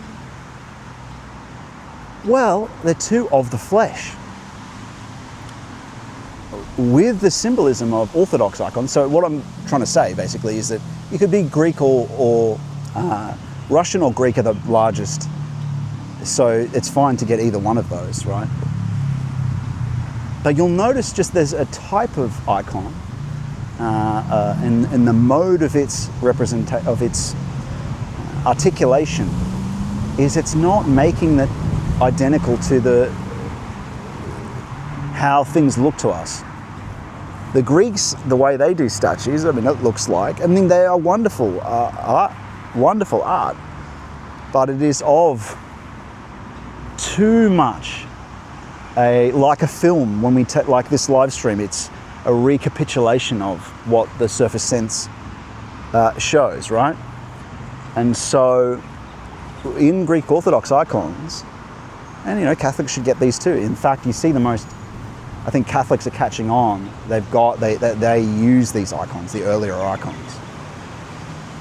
These, because they're more iconographic, they're more symbolic of, and what is that? It's to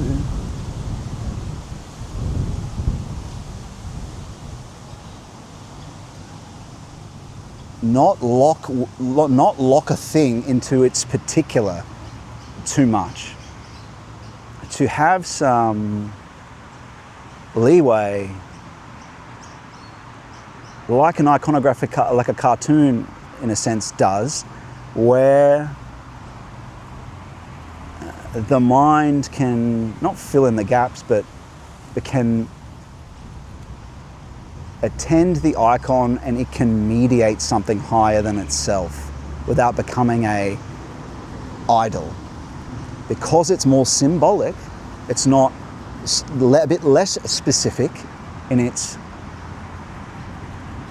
articulation of the subject, of the, see, I'm using the word subject, of the being, of the articulate of the being that it's articulating. Again, if I say representative, that's speaking into Kantian metaphysics. If I say subject, it's speaking into the same thing. So I'm just trying to change the wording a bit.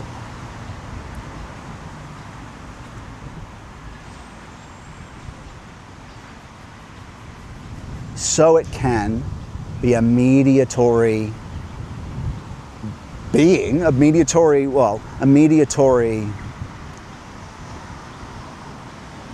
don't want to say tool either, a mediatory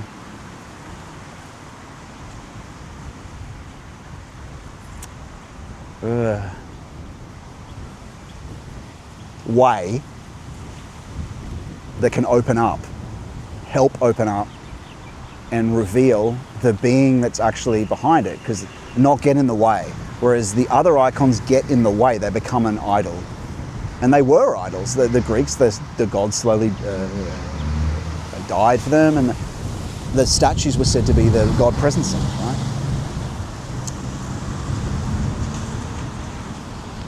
And so, feel free to get Russian Orthodox ones too. In the lecture I say Greek, it can be Russian Orthodox or other Orthodoxy, but as long as they're that symbolic mode. Balkan says, where are you? I'm in Windsor.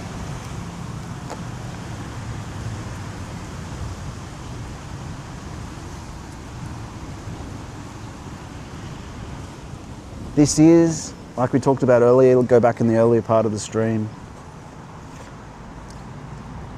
Well, it's an early part of the colony, right?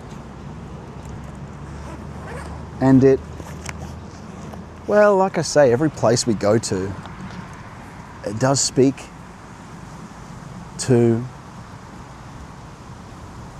they have a certain mood. They have a certain, the more you do the depth practices, the more that you move towards a more essential way of knowing and being, the more do we, in the beginning, notice a mood and a mode of what has been in it. We can sense there's something older here other than just the buildings.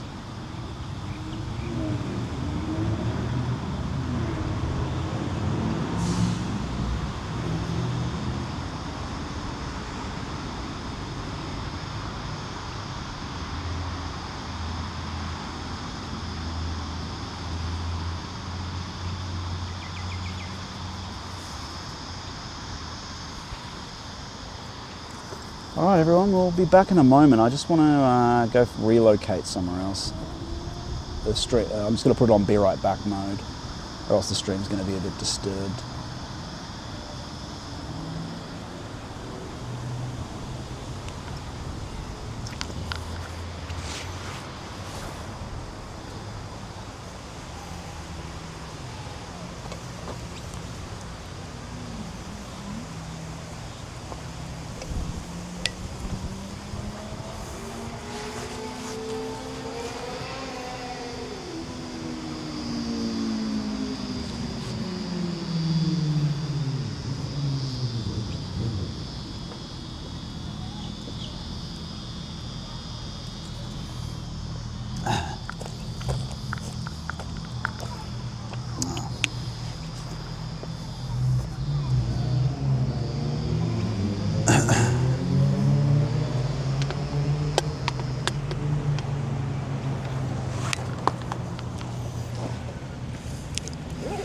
That'd get fucking open.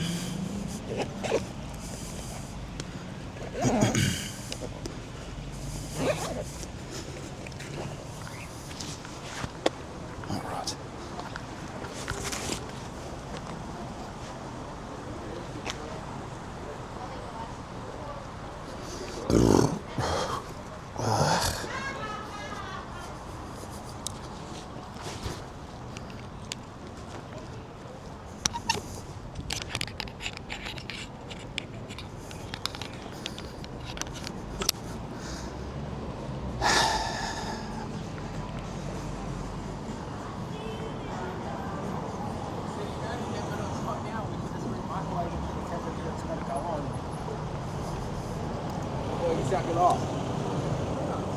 Okay.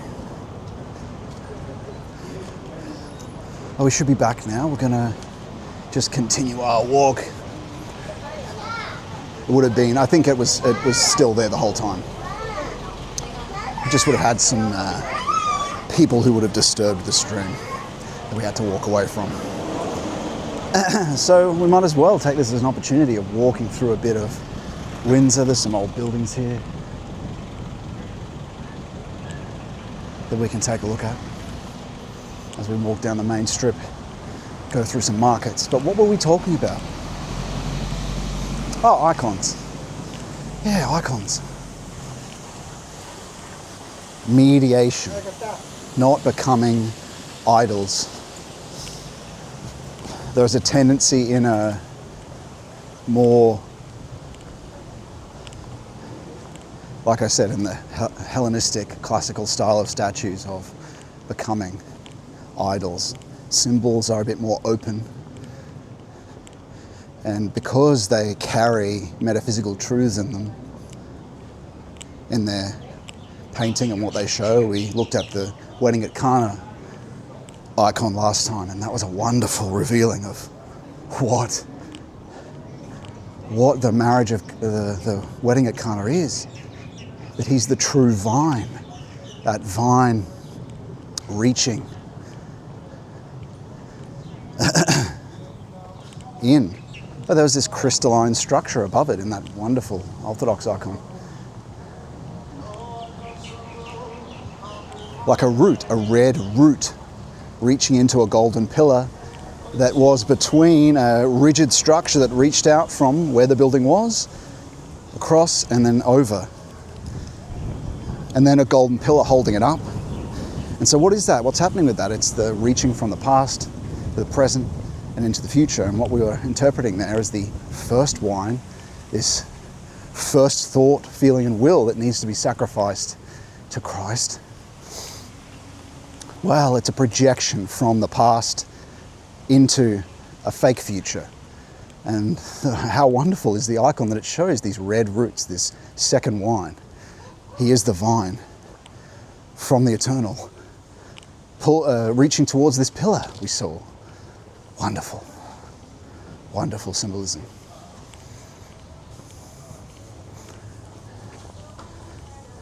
Didn't even notice it until I looked over the old notes again for a second time. And so we're only on the first petition of the Lord's Prayer here. We've been talking about, hallowed be thy name. And so we're praying for that, and what has to happen is the sacrifice of thought. What happens in this sacrifice of thought? In a sense, phenomenology helps us with that sacrifice. Phenomenology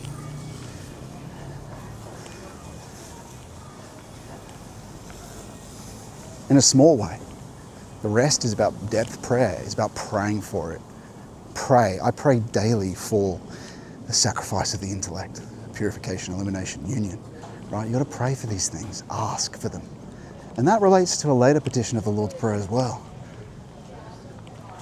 which we'll get to.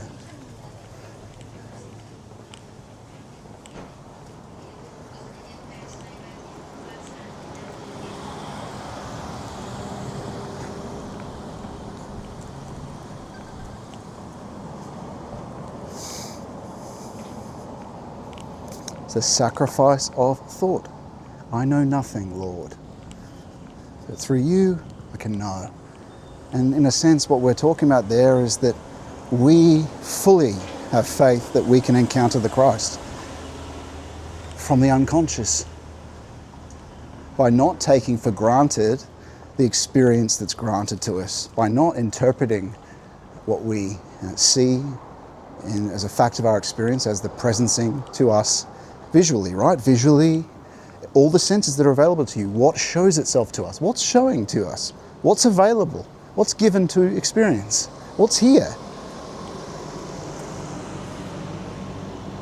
Are there idols that need to be let go of? Interpretations that need to be let go of from modernity? I'm not even talking about the church. I'm talking about modernity.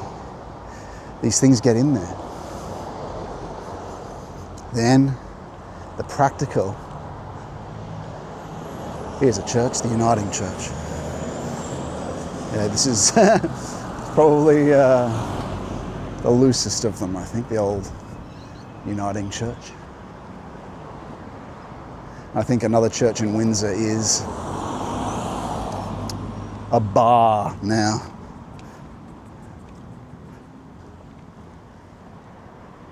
A bar.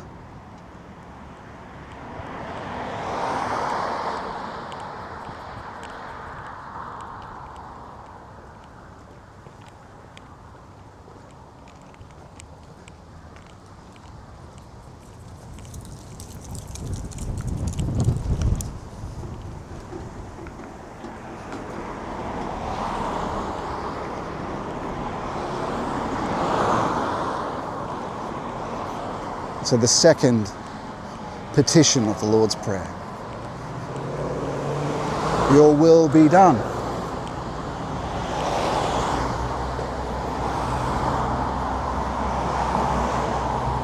On earth as it is in heaven.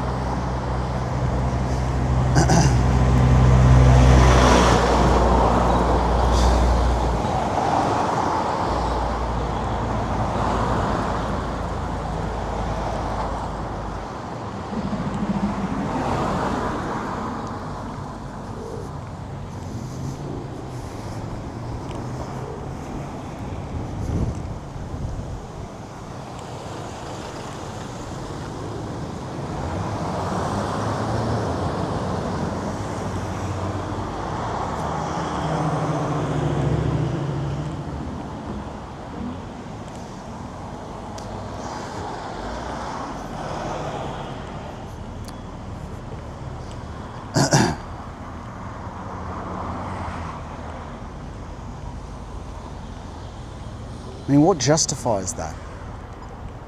Well,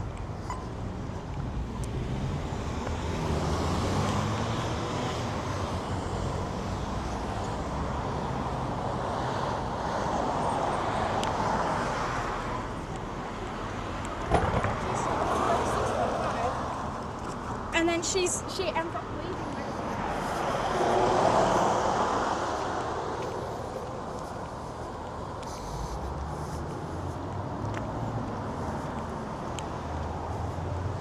well, the transformation must come with us first.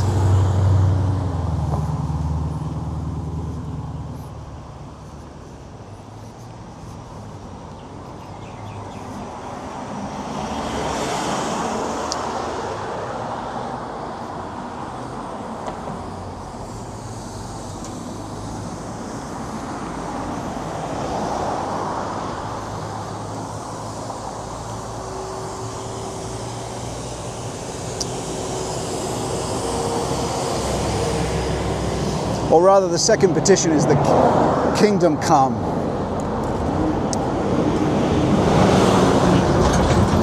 But these are tied up, the kingdom and your will be done.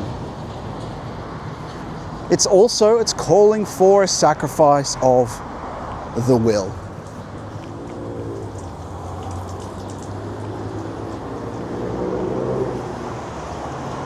To bring your will into union with his will.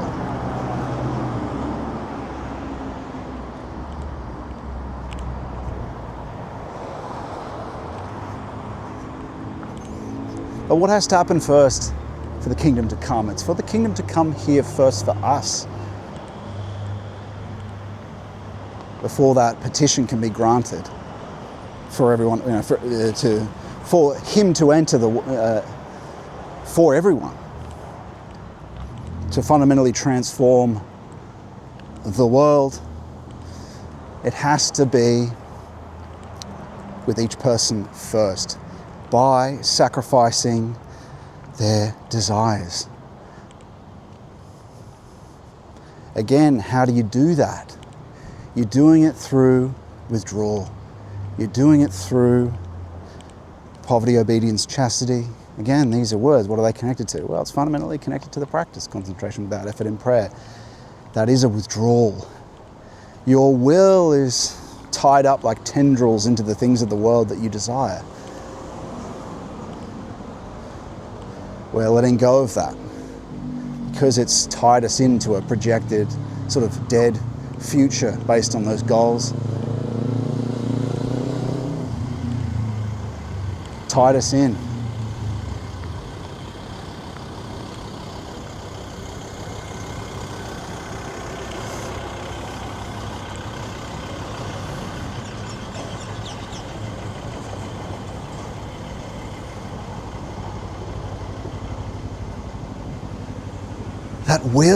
That will is my will. Let my will align with your will. My will that languishes after your will. Convert it, Lord. Pray for it. The conversion of your will. It happens little by little. Little by little.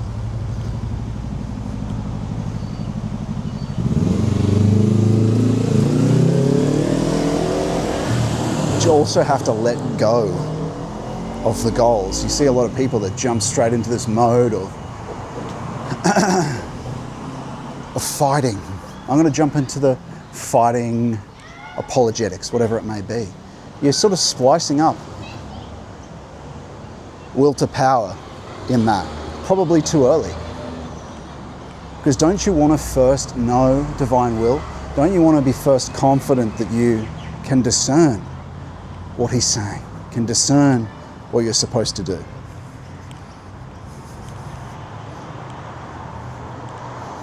Naturally, part of that epistemic principle is with the spiritual fathers of the past and present. You also have to know it too. You have to know it too.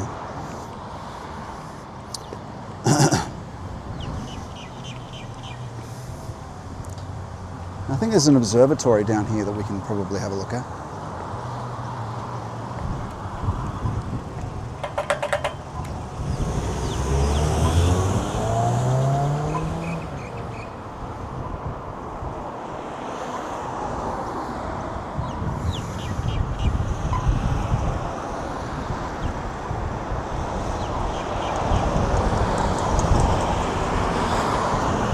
I mean, this will that is only justified, of course, prayer, collaboratively brought about in collaboration with him, but we really are trying to get out of this old mode of self-reliance. It's a trick we keep falling back into.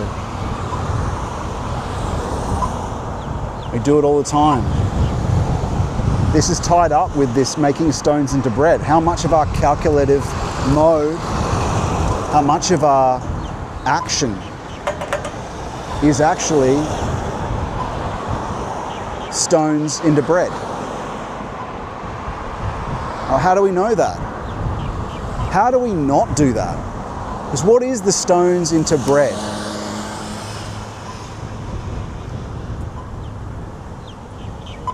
It's connected with, give us this day our daily bread. That is about getting your whole mode of being, your whole mode of action into Christ reliance, not self-reliance. It's about getting, and well, how do you do that? You go, well, isn't this all this stuff you're talking about is very abstract, Scott? That's very concrete and practical. What it is, getting used to more and more before you do any task, praying to Him for the forces, for the virginal Zoe, virginal life force, not the bios of vitalism, but virginal Zoe, to do it, for His word to flow through you. Whatever it might be, we're moving little by little into the recognition that it's Christ reliance. We start doing that, eventually we'll begin to see that through prayer, through our moral efforts with grace. Effort and grace. But that is one thing to do. What brings you into His context, because what is turning stones into bread? It's the calculative mode, it's AI, it's this will provide my bread. But we're trying to get in so what we eat, because what you eat is tied up with your will. Your will is tied up with your metabolism. So if you're feeding from that context, it's affecting you. Things affect you more than you realize. The imagistic affects you more than you realize. Modernity affects you more than you realize. Idol-making beings, you could say. Always around. And so,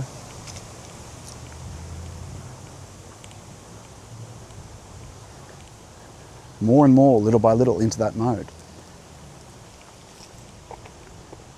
And He brings about this transformation in us by asking, because we have to ask Him. But then also, of course, we thank Him. We're thanking Him. What brings us into the context is asking, though, because He is providing, and recognizing that the providing is Him. You have to recognize it, and you're thanking Him.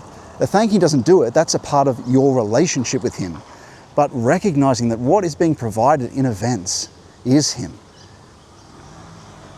Not, oh, this just happened. This happening, this extra money I got, it's just a coincidence.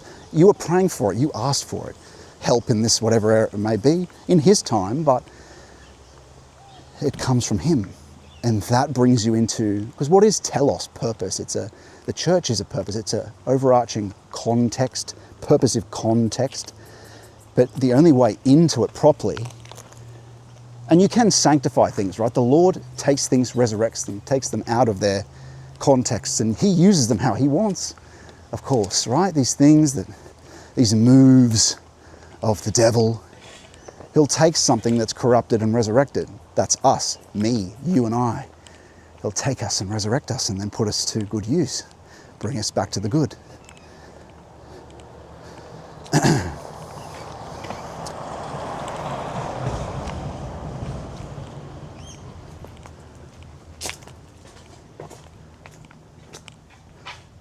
Bring us back to the good. Fishing.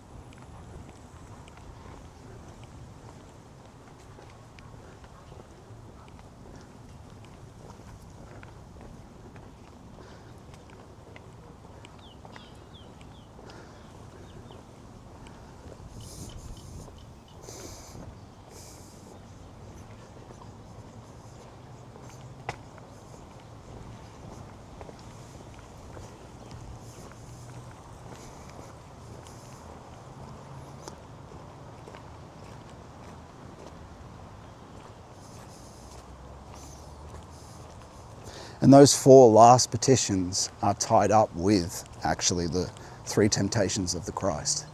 They're about dealing with those things. One of them is, oh wow, there's a nice riverside park here. Didn't know this was here. We'll have a look. It's a good place to come. Looks like the locals have their picnics here.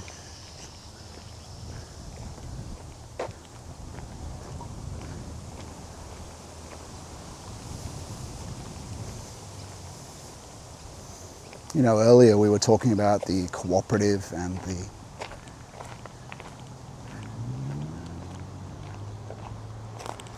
the will to power.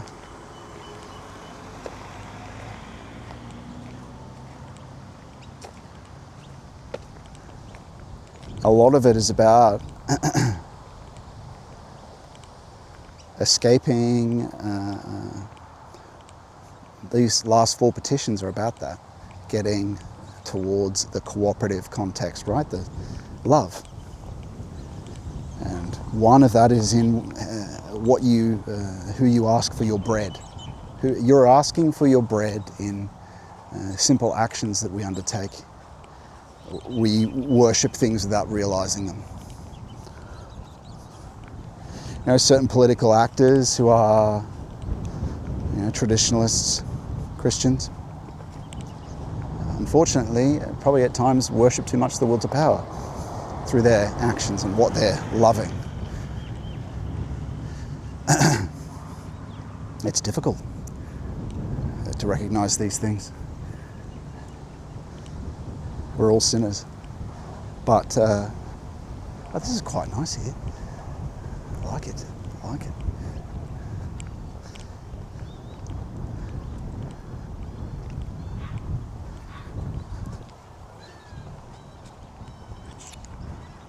Got the nice mountain. Oh, I mean, it's a bit harder to see from your perspective, but you should be able to see it in the background there. Just keep it off these people.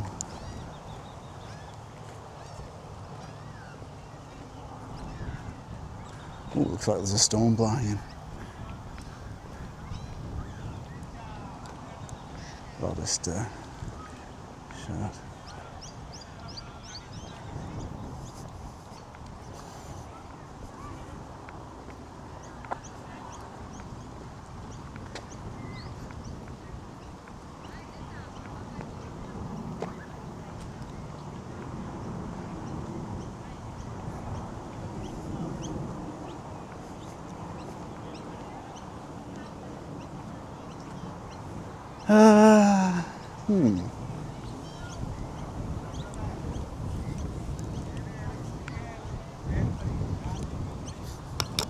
Keep going, see how far we can get.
Oh, here we go. Here's some seats we can sit at and read our book.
Let's see how long I last in the sun.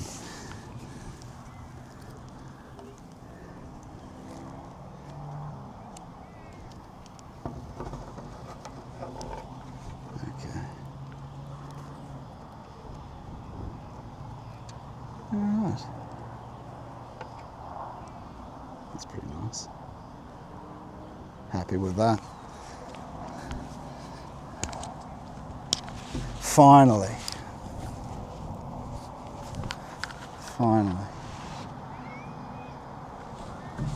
Read the book there. Yeah, that'd be good.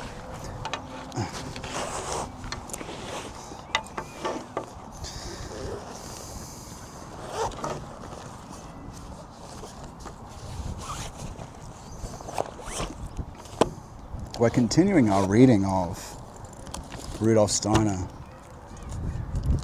Again, we're not anthroposophists, but he was right about a lot of stuff, so there's stuff to be learned here for us.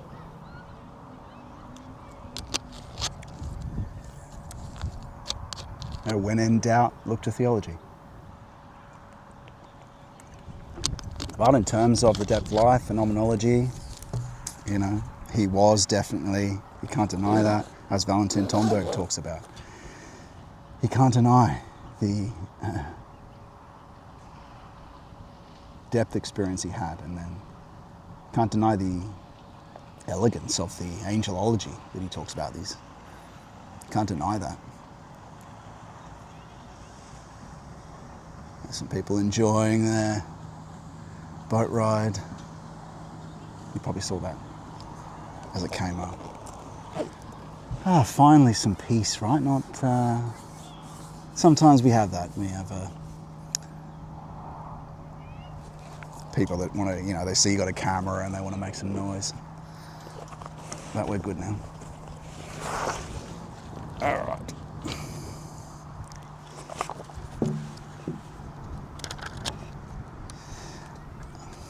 Better make sure we're at the right.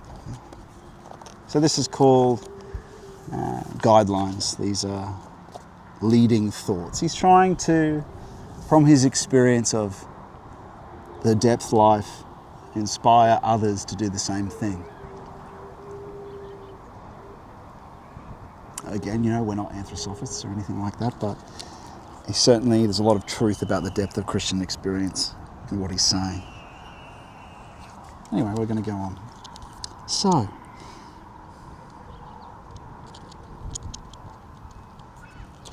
like Heidegger, for instance, isn't Christian, but like we said,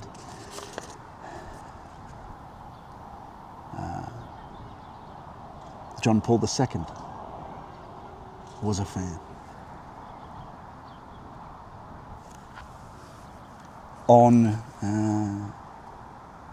Valentin Tomberg was an anthroposophist to begin with and became a Catholic, realizing and recognizing that's the truth.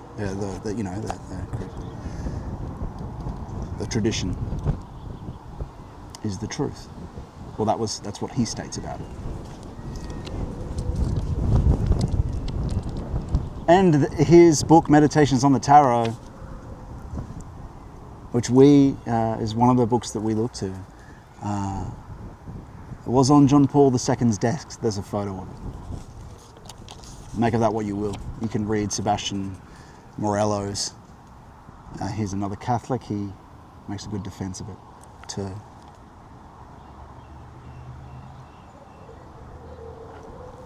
And so let's continue our examination here.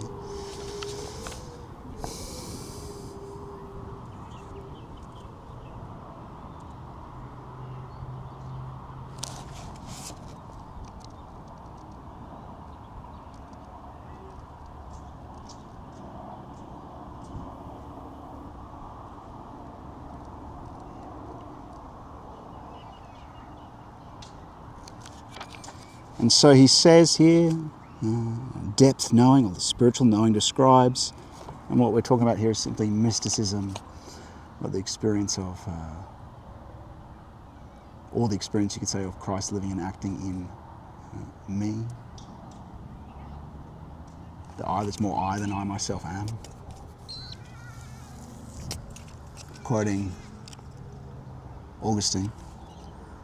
The depth experience, though, describes what is thus expressed as an additional component of human being. Through intuitive cognition, it speaks of the true self, or the I. It also finds its cosmic environment, that of the first hierarchy. That's what you're dealing with.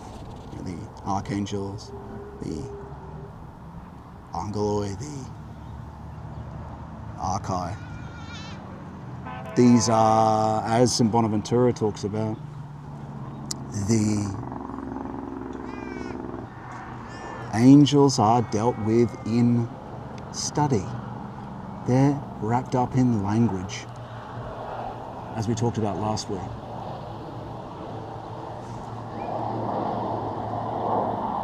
There's that great quote from him about each hierarchy and how they're encountered. And he says, pay careful attention to this, for it is a well of life, and that's true. Pay careful attention to that statement of his, because it comes up in depth experience. It comes up in the prayer, depth prayer life, in concentration without effort in prayer. But also as you deepen, as you do these practices for longer, you will encounter what Bonaventura is talking about there. But you have to look at these things deeply. You have to reconsider them again and again and again. You have to go, hang on a minute. You will discover, like I said, if you take this phenomenological approach, again, it's chiefly in the collaborative practice with Christ in prayer, recognizing that you're not bringing this about, but you put your effort in. It's not a case of grace only, it's effort and grace. We can will and want something first. In fact, that's required in converting and transforming our will. It's required. And if we put our effort in, that moral development is recognized. It's about your moral development. He's been hinting to you all this time.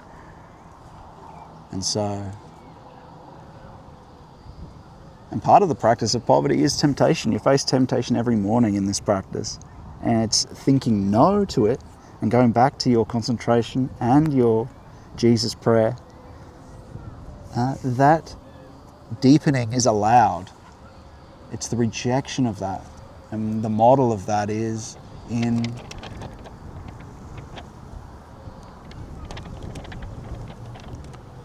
the temptations of Christ.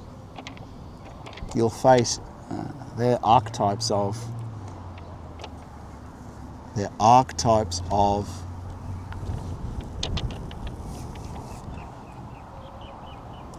types of temptation you'll face, but they will fit into those sort of categories. Will to power, desire, the things you desire, solutions to problems, little things to try to distract you from your prayer. Every time you reject that and you think no and go back to it, you develop a little bit. Not because of you, but because of the grace, because angels visited upon him after the rejection of the temptations. Same for us.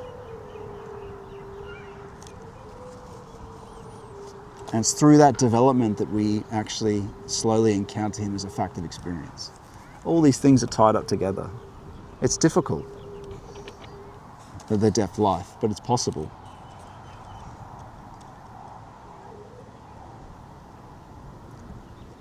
Anyway. By moving towards his remembrance thoughts, man is met by a primary, supersensible.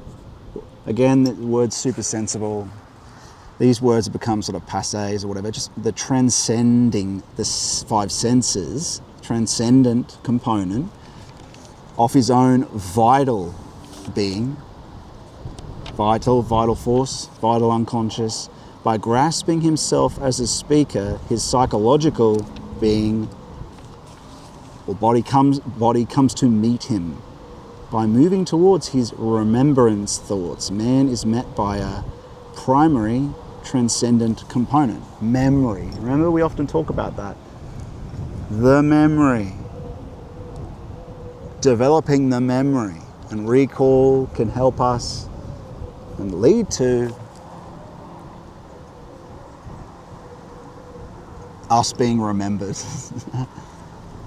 That remembering, are we acquiring knowledge or do we remember knowledge when we struggle through things?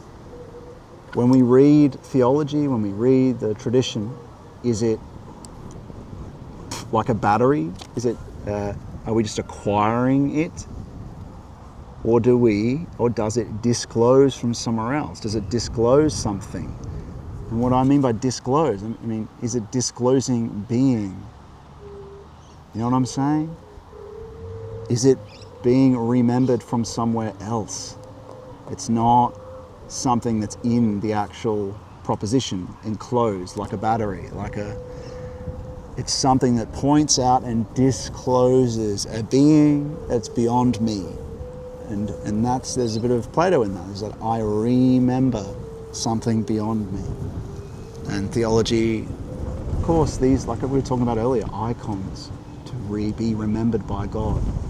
That can only be done, partly it's done by getting that's possible, and that's actually what's going on, not, and the different types of things we've been mentioning, but to be remembered by Him, but also getting out of this technological mode where we bring it about. You don't bring it about by your prayer. Your prayer is you're praying to the personal God. It's your effort, it's your moral effort, and He also takes into account what you want and what's good of what you want. Along with His will, He cares about you and loves you. It's an interesting sound that's coming from that pole.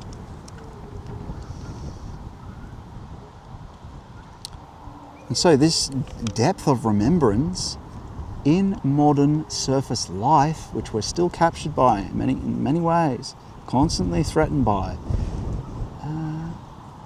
it's no longer grasped that there are these deeper modes of being, parts of our being that are not accessible. We're sort of constantly, how do we see our thoughts? They're considered to be abstractions from the things of the world. They're considered to be, a person transmits an idea to us and the idea is contained. Oh look, they're running a race here. Bit of a dust storm at the same time. And that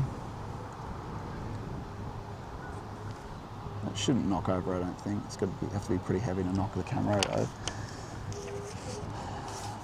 And so when we're talking about the unconscious, you have an unconscious. What is that? Do you think that's just in your body? Do you think that's just in your brain? Or is there something you can actually have more access to if you withdraw, if you look to the depths, if you do concentration?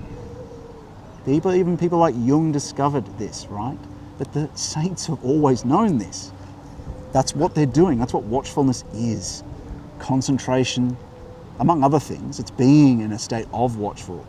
The people that have the greatest concentration are the monastics, the saints who... do you want good concentration? Moral purification gives you the greatest amount of concentration, because it's recognizing that it's not just brought about by you.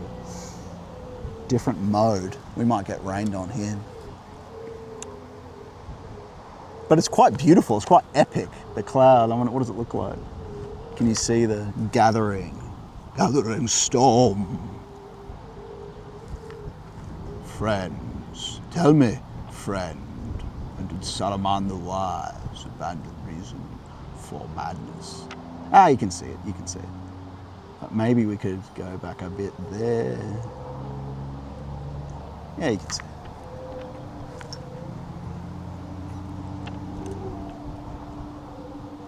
Anyway, they're running their race down the river. God bless them. This is no longer grasped only by what acts inwardly, like remembrance. This is no longer grasped by what acts inwardly, like remembrance. Inspiration sees it as that which, in speaking forms a physical act that originates in the spirit. Inspiration sees it that as that which in speaking. Inspiration sees it as that which in speaking forms a physical act that originates in the spirit.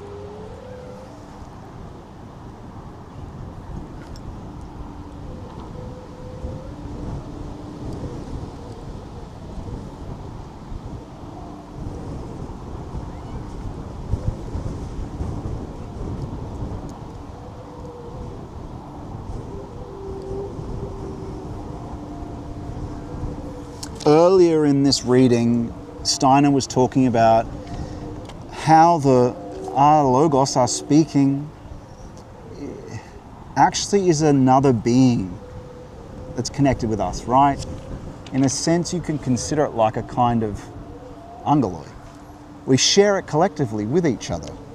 And so what he's saying is that in the speaking, you encounter this being. In the acting speaking,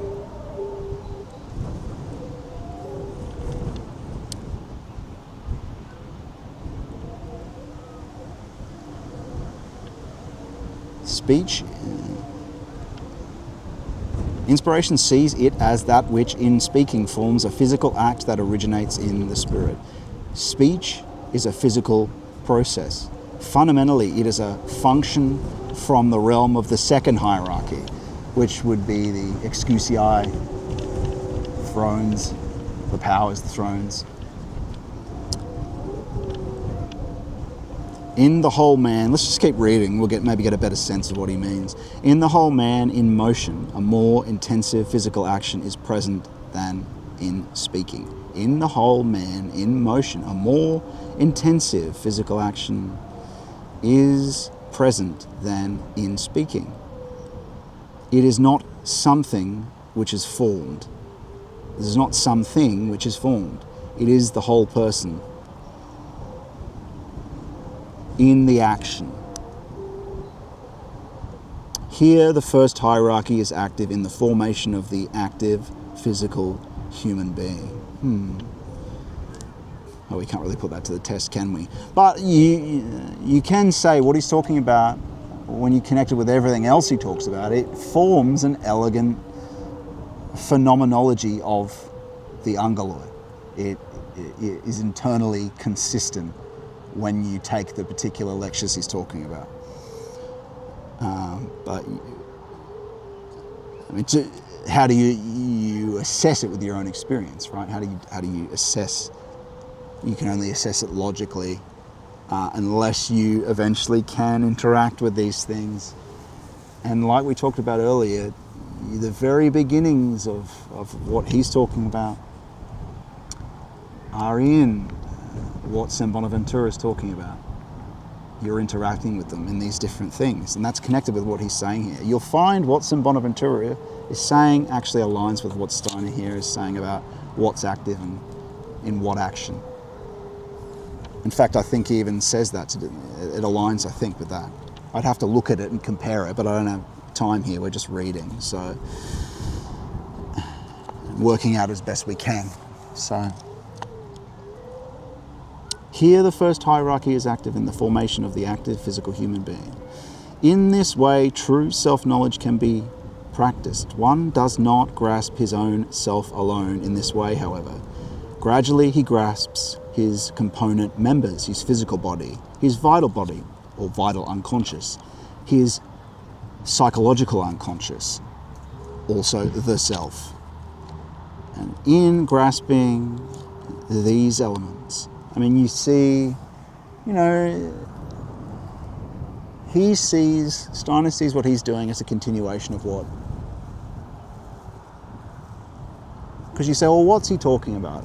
Where is this vital unconscious? Where is this psychological unconscious? Well, we know it's interacted with, even empirically, it's observed in functions and things that happen in depth psychology, empirically observed that.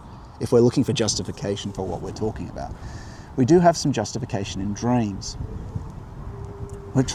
All I can do And all he tries to do is draw, and what psychology might try to do, either you can use a generalizable thing, which is then you're operating with science. You can generalize from empirical data observed in clinical environments, which is what Jung does.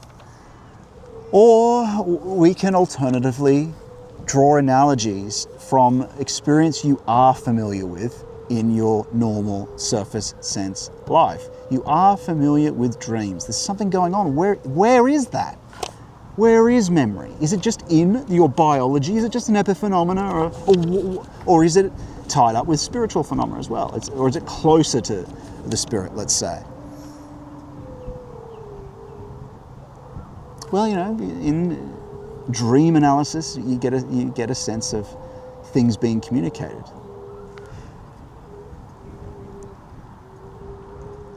But anyway, what Steiner articulates is says that he's continuing and deepening what Aquinas was doing in terms of spiritual experience. In a sense, you can see in what he's doing is almost it's a phenomenology, but it's also Aristotelian. He is defining. What does he define? No, I don't think he defines, but he articulates and draws analogy to show. He elegantly places what he does draw, he does deduce, which means to extend from what he knows phenomenologically, what he experiences of the Ungalloy, right? And what he sees. You can only do so much on your own. That's what the tradition's for, right? You don't start again. But it is, of course, remembrance and providence. We are called to be saints. We're called to actually do purification, illumination, union. There are things to be learned from these people, right? You can close yourself off from them, or you can see what's worth taking seriously from what they're saying with careful discernment. And so I'm trying to show the different, what the approach is, also what these people were doing, but even how we can help justify what's being said. There are some things that can only be by analogy, that you have to, don't take my word for it. Do the practices and you can find out for yourself. Because these things are justified by, what are they justified by? The transcendent. It's not justified by dicing up what we see on the surface. It's not justified by a definition of what everyone can observe in an Aristotelian manner. It is, in a sense, but the place that it's taken from, the concrete, it's not abstract either. So is it abstract? When we talk about the depths experience and these things, like he's talking about the psychological body and the vital body, and I've drawn analogies towards that and little things that we experience. Your habits are in the psychological body, right? All these things that reinforce who you are. You have a habit, it propels you the next day, doesn't it? Sin is down there. You extend beyond yourself in the unconscious. Because you're going to say, well, where are these things? Where is this habit? In my head? Is it physically in my head? Or is there can I access it? Can I see it? Can I feel it? Is there a way of getting down deeper towards the essence of things? Yes. That's what the saints are talking about when they're dealing with demons. It's through withdrawal, through concentration, through prayer, through watchfulness, through combining watchfulness and the breath with the name of Jesus.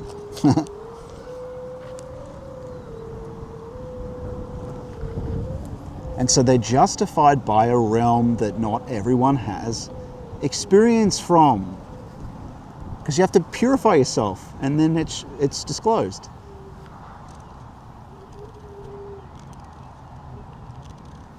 And so you go, well, how do I believe this stuff? Again, that analogies are made, and all you can say is see for yourself. But you can also, does it make sense? Is it logically consistent in its own? This is not a complete security for what's being talked about. And again, this is all the epistemic principle in action that we talk about. Is it a cohesive system? Does it make logical sense? Does it fit in with the exigencies of categorical thought? And that's Aristotelian, that's logic. Does it make sense? Is it cohesive? That's the idealist criterion for truth, and that's something that we do anyway. We detect if there's a logical inconsistency. That's just an articulation of a principle. In fact, by articulating it, we're doing what Aristotle does, defining. Of course, that's not my definition, but that's how his metaphysics sort of begins. He is the first definer. In fact, he's operating a kind of, any phenomenology is trying to at least get back to where he began with what he saw to get to the thing itself, but deeper than that, of course. But when you just take his proposition, well, it's not the same thing, is it? You've got to try and get back to do what he did, to think as the Greek thought, to try and get a more raw experience of what we observe, the phenomena that we observe, to practice his defining. And in his defining, actually you get an intuition of the thing you're looking to define. It's not, again, remember intuition, or episteme, it's a remembering, it's not it's a disclosing, it's not it's not acquired.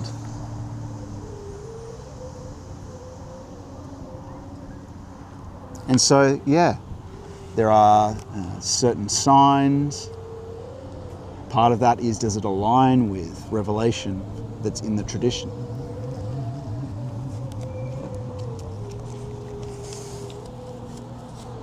And so, but yeah, that's always in the background, is that find out for yourself, because the experience of the saints is not generalizable. It's possible for everyone, but it's not something that's available to you immediately. It's an experience that's earned, and where we take it on trust in the tradition, that what they talk about is possible to experience for us too. Also, there's a part of the epistemic principle too, is that authority granted by the Lord carries weight. When you guys listen to some of the things I say, you're not getting an Aristotelian presentation, which, say the video I just launched, the video I just released, this is kind of like a Carlylean exhortation. I've prayed for the Lord, for his word to be present, to speak well. It's not giving you a analysis of a material thing that's generalizable to the immediate, normal, everyday experience of the modern. It's speaking from a deeper place, speaking from prayer that's prayed for inspiration. It's languaging. Think about rhyme and poetry. Alliteration and rhyme tie in with deeper levels of being. Inspiration, you can be inspired in your wording in collaboration with the Lord, actually, if after a long time of prayer and practice. And so one is hoping for, and look, I'd be lying if I didn't say that I didn't discern that that's what I should do, that I didn't pray to the Lord whether I should even do that video, whether to release it, discern with his serene in deep peace, in the deep Lord's peace and joy, discern his will in that, and through words as well, always checking with the epistemic principle that I should do that. And so, if that's what occurred, again, its presentation is not Aristotelian, its presentation is not scientific, it's not logically deducing, it's describing phenomena, it's wording. It's wording from a concrete experience, not an abstract. Abstracting that means I have no concrete experience of these things. It's a wording of what they are. It's not proving them to you. It's not justifying them with a logical, propositional argument. It's not making an argument. But it should carry, you should notice, and I know from the comments that these things, when they do, it will either carry, the wording will carry and mean something to you, or it won't. It will touch a deeper level of your being, or it won't. Some people are deeply in that Aristotelian mode. They're scientists. That's what they are. You can only, that's how you are to convince them, by operating into, and you know, we can do that. We can do that with certain things. I've even done a little bit of it today, just mentioning Jung, talking about where his justifications come from. We're showing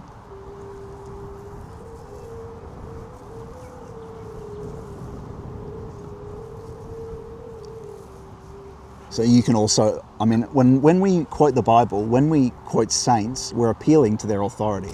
Where does true authority come from? It's actually intrinsic value. Remember, we talked about this before, about Gandalf the Grey and Gandalf the White when he returns. Sauron compels people through power. How does Gandalf lead? There's something in him. The good is with him, and you feel he just has authority. That's the difference between power and authority. The good which is present, he who is which is present, should speak to you and disclose things that aren't just with the words that are sent, that aren't even just in the tone. If something is disclosed and goes along with him on his road and speaking, that inspires with the good. And so if what I was saying in that video did its job at all, then that should be there. There should be some intrinsic value to what's being said, beyond just the words. They're not containers. They should be icons, hopefully. I don't for a second think that the wording and speaking is just me in that, especially not now.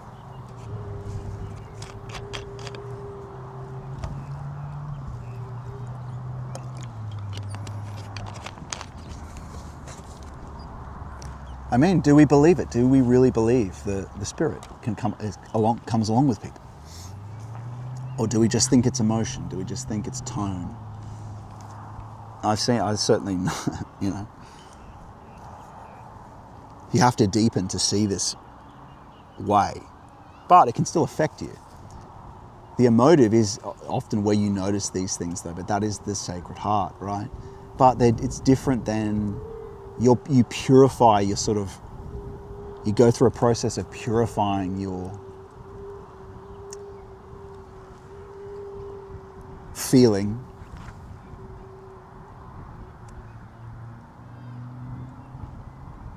Because if it's just left as it is, it's kind of Luciferic, right? There's a lot of arbitrary events. You have your hates and your likes, your dislikes and your likes, the people you hate, the people you're forgiving, all that.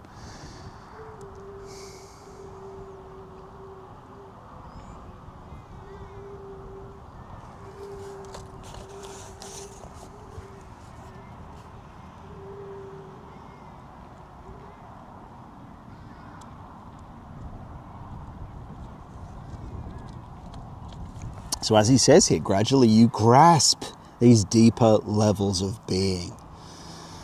Psychological unconscious, vital body, you know. What is your memory? Where is your memory? If you don't think these things are real, or where is it? You recall something? Is it just my brain? It's my brain. It's this physical thing going beep boop bop bop boop. You know, or is it a spiritual phenomenon? Is it that gets deeper and deeper, that we can remember things in a deeper and deeper level? What the hell's Plato talking about when we actually get out of this modern mode and we can see these older texts, and what are they talking about? How come they're having this reaction? Is it just nonsense? What is the numinous? What's Jung talking about? These things that are observed.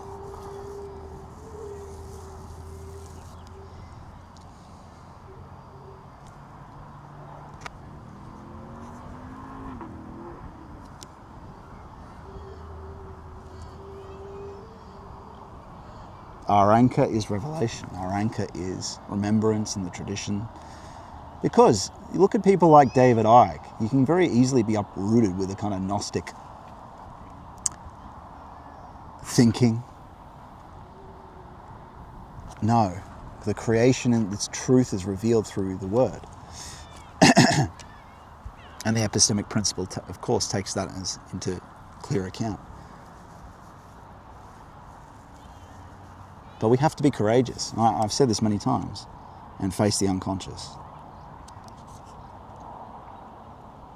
Most people, we actually don't want to do that. We don't want to put that concentration prayer in the morning, that hour a day. Can you not watch with me for an hour? And so, in grasping these, and he does slow, and it's more, again, Steiner's language is as if you can do it. It's more passive active, right? In grasping these elements, the unconscious, you're approaching deeper levels, or he's saying higher worlds here, in which his being unfolds. Just as the three kingdoms of nature, animal, vegetable, and mineral, belong as three spiritual realms to the cosmos as a whole, just as three kingdoms of nature, animal, vegetable, and mineral, belong to as three spiritual realms, it says here though, to the cosmos as a whole. He's saying vital body is connected to the plant, in his model, vital unconscious, right? The psychological unconscious is connected to the animal.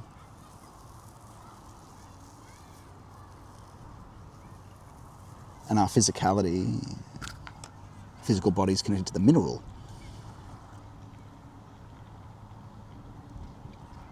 It's actually very elegant. It'd be very difficult to just come up with if there wasn't something connected with it, right? If it wasn't justified from something else. And so he says, 69, the third hierarchy manifests itself as pure spirit soul. It acts in what man experiences physically, that is, in his soul. Processes could take place neither in the vitalic, unconscious or vital, nor in the psychological. What does psi mean by it? When I say psychological body, it means unknown to you. It's like psi. You can't just interact with it. It's things just. What is memory? Memory is a magic. It's a magic. It's a faculty where you try to do this and it appears. Again, what are we doing here? When I'm saying remembering, is it just this biological? It's biological. Or is it, what's this thing? Take it like a phenomenologist. Encounter it as you're seeing it for the first time. What's going on here? I think about something and it appears to me.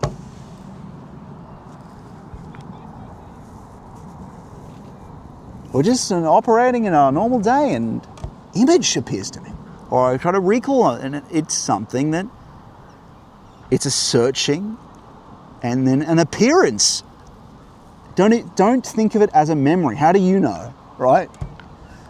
Think of it just as an appearance. Something appears. I think You got to like, what am I doing? What am I doing when I'm remembering? How am I doing? You got to do this again. Being has to become a question for us. You don't have to go through everything necessarily. It's mainly about the depth practices, but being watchful, of course. But you definitely need to think about things and say, what am I taking for granted here? If being itself does not become a question for us, then we're dead. We've just inherited a concept and it just is. We have to make, especially for the surface senses, right? For how the world is for us and these faculties that we have, right? Because things change. The way things operate, things that you only see the very edge of, like we were talking about visual snow before, the unconscious active imagination, things that you only see the very edge of, become new.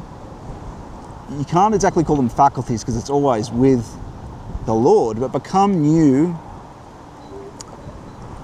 modes or become new, okay, I'm just going to use the word faculty for now, become new faculties and things that weren't there before.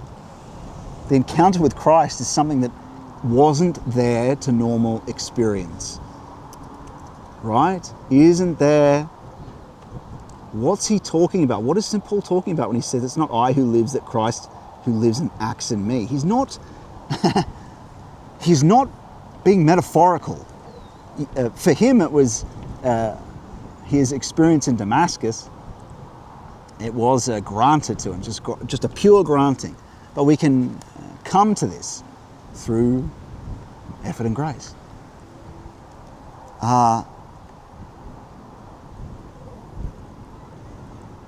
Impulses, when we talk about grace,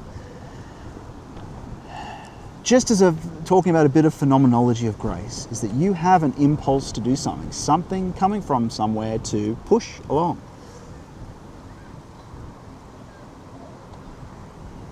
What provides the impulse for your heart beating?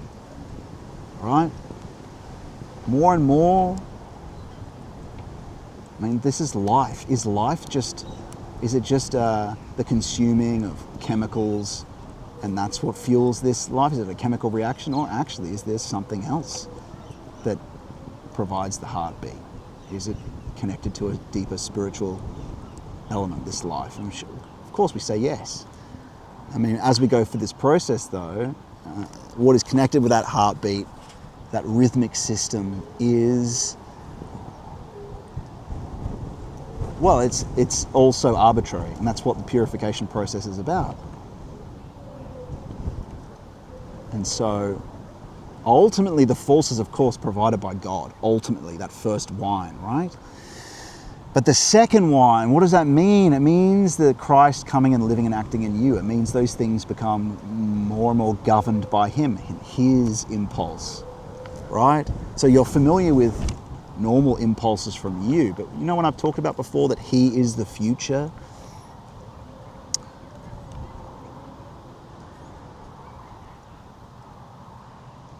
And so the encounter with him is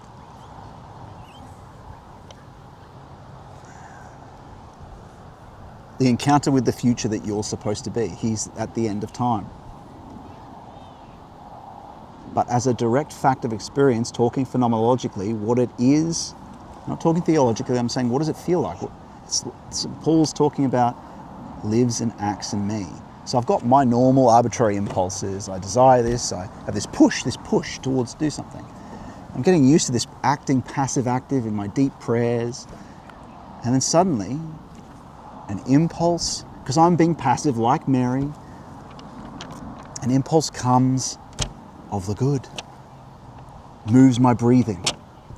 Or I feel I can lighten my will in walking, and there's another will, another push that's helping me walk up the hill, right?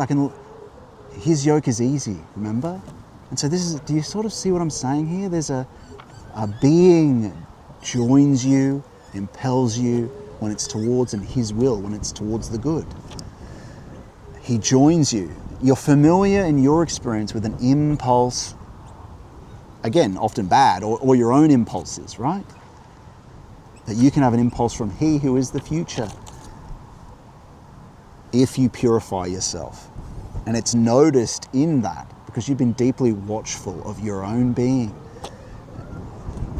watchful of your own impulses. You begin to recognize, but also through your moral development, it's always with your moral development in mind, you notice when there's this graceful other will impelling you,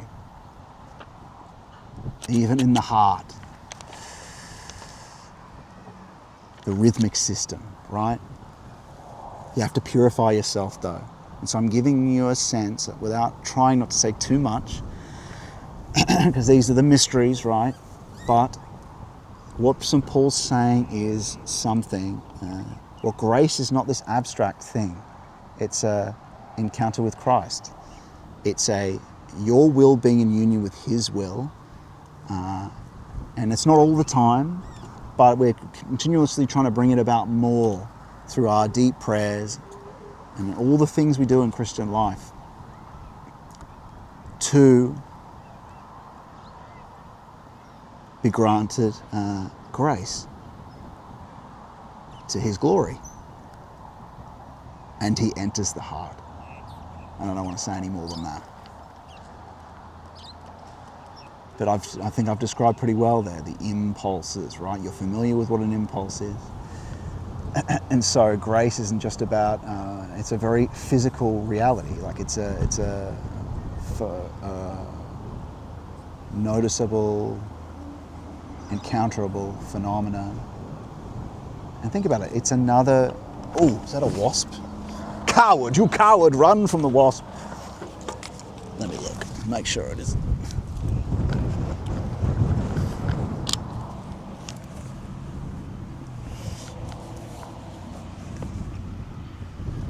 I don't even know where it went. It's a phantom. Let's make sure it's not under the table. Okay. Okay, I think we're good. Don't know, it must have just flown away.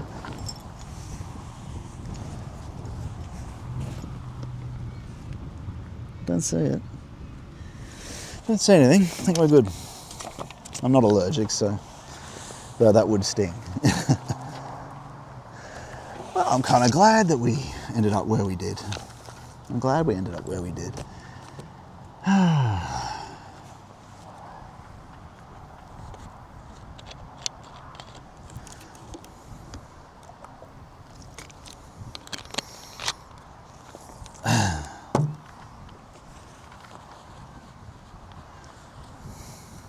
We have to be watchful.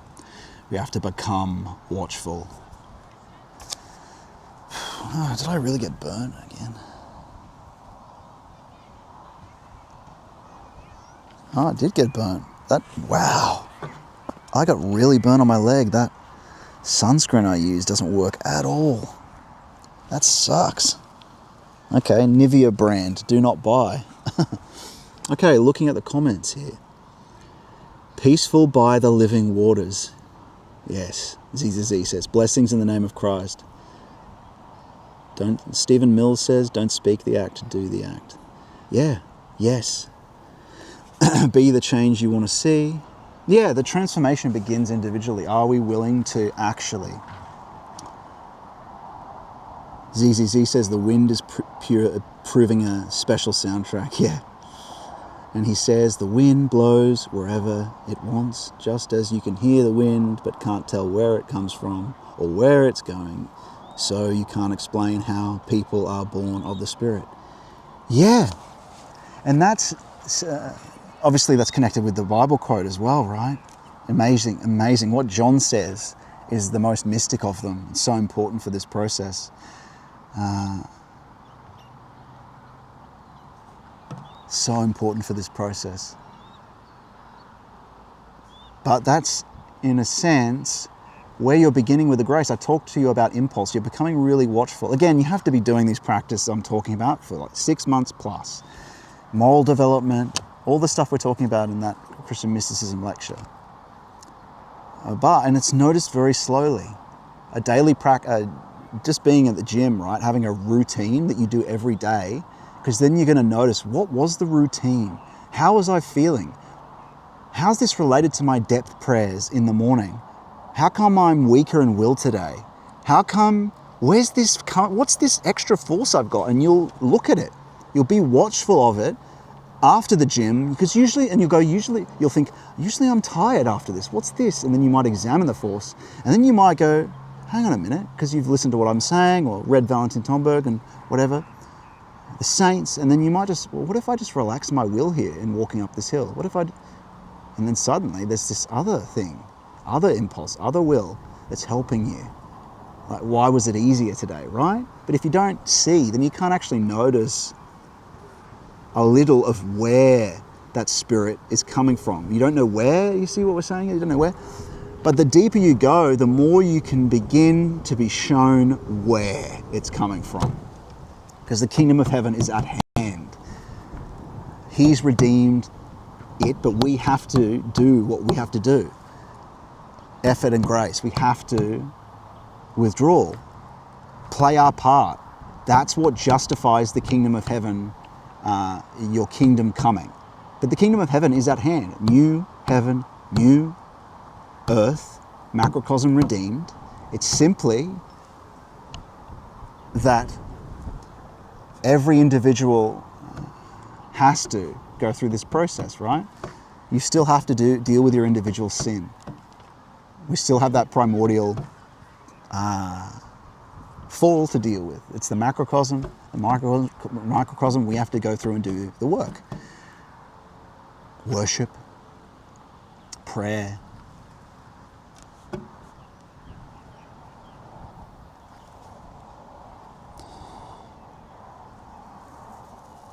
Yeah, I think I've given you a bit of a sense of what the phenomenology is like, what it is to experience it from within. Of course, the saints, they draw their very careful theology from this. I'm talking about a phenomenology. But also we still have to ask the question of being ourselves. We still have to put it all to the side and say, what's given here? What is given? That, again, like I said, that's the beginning. That's what helped me. I was converted by Christ through philosophy, right? It was, hang on a minute. Who is it at the depth here? Can we, of course, all I did was nothing more than the preparation. It was preparation for what the actual process is, which is what the tradition has always had. But it began philosophy, right? Implicitly pagan in that sense. It's difficult. Heidegger's difficult. You don't have to read Heidegger though. You should be getting enough just simply from what I'm saying. You could just read that book, Experimental Phenomenology, just to get a sense of how the mind frame is. You don't have to though. Like, I think I've said enough of what we are to do is to take what we see as given. Think about the presumptions. Do I just think, because we're used to it, it's become this everyday observation of the things of the world. When I look out, is it just, we have this assumption of the physics of light we're taught in primary school. Oh, it's this, and then this goes to this, and this interacts with this. Hang on a minute.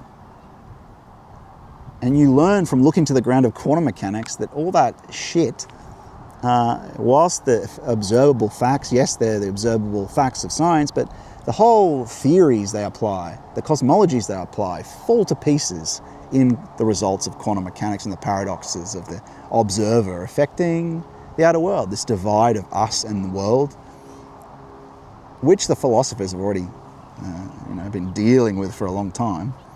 Actually, there's something else going on there. And so Heidegger quite well aligns with that in saying that just thinking about, what is there something else going on? Is it me just separate from the object, or hang on, in this seeing, in this cognizing, you're looking at the screen now, everyone, you're looking at whatever you're looking at. Is there something of me in the seeing? Well, yeah, obviously, because your interpretation is affecting how it looks, but is that just how it looks? Or is there a something also giving form to it? And we know that there is some sort of effect, right? Collectively, though, we have an effect on it. Obviously, the angeloi and all that participates in the creation of what is here, but we do have an effect on what presence is, which can be observed in experimental phenomenology in these basic experiments of optical illusions, right? Like some philosophers or think actually this is the way being presences and the things are determined really collectively by everyone, and that's it. No, of course it's God and the angels all participate in the creation. But also because of the idols we're dealing with, evil principles that are here, the will to power, that's also involved in the process as well. But that's what we overcome with the tradition. Jesus redeems the fall. But anyway, the point is, well, it's always to make it practical.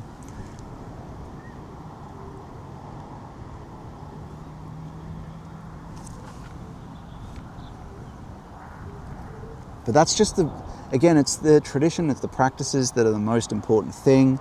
But a bit of what I've talked about today, a bit of that phenomenology, this idea that we are trying to get to what's given, we're trying to put an epoche, which is like a bracket around the phenomena we observe. And we're not saying that's the object, we're saying there's something here showing itself and shining forth. How? What's giving form to it? Do I have an interpretation of this? Where does that come from? Was this from my primary school? Was this from here? Was this from science that makes it look this way to me? You've got to say yes in terms of what we assume light is, all that sort of thing. So a lot of that has to be we have to at least get to the point of saying, actually, I don't know. And especially just some of the phenomena that manifest themselves. Like I've talked about that visual snow. If you notice that subtle static, it's just like a very subtle static. That's the edge of active imagination. That's the edge of going to deeper levels of the unconscious. Like Jung said, we're always dreaming. That's always going on in the background. And you'll notice that as you're in your depth prayers, you might fall into for a moment into a subtle sleep in your concentration without effort in prayer, and then straight back out of it. But you'll remember what you saw occasionally there, right? And so you recognize that you're on the edge of that, and that's going on in the background. But you can only begin to see that stuff if you withdraw long enough. An hour in the morning, let's say. Just habituating it very slowly in prayer. It's only brought about by the true experience, is only brought about by collaboration with Christ.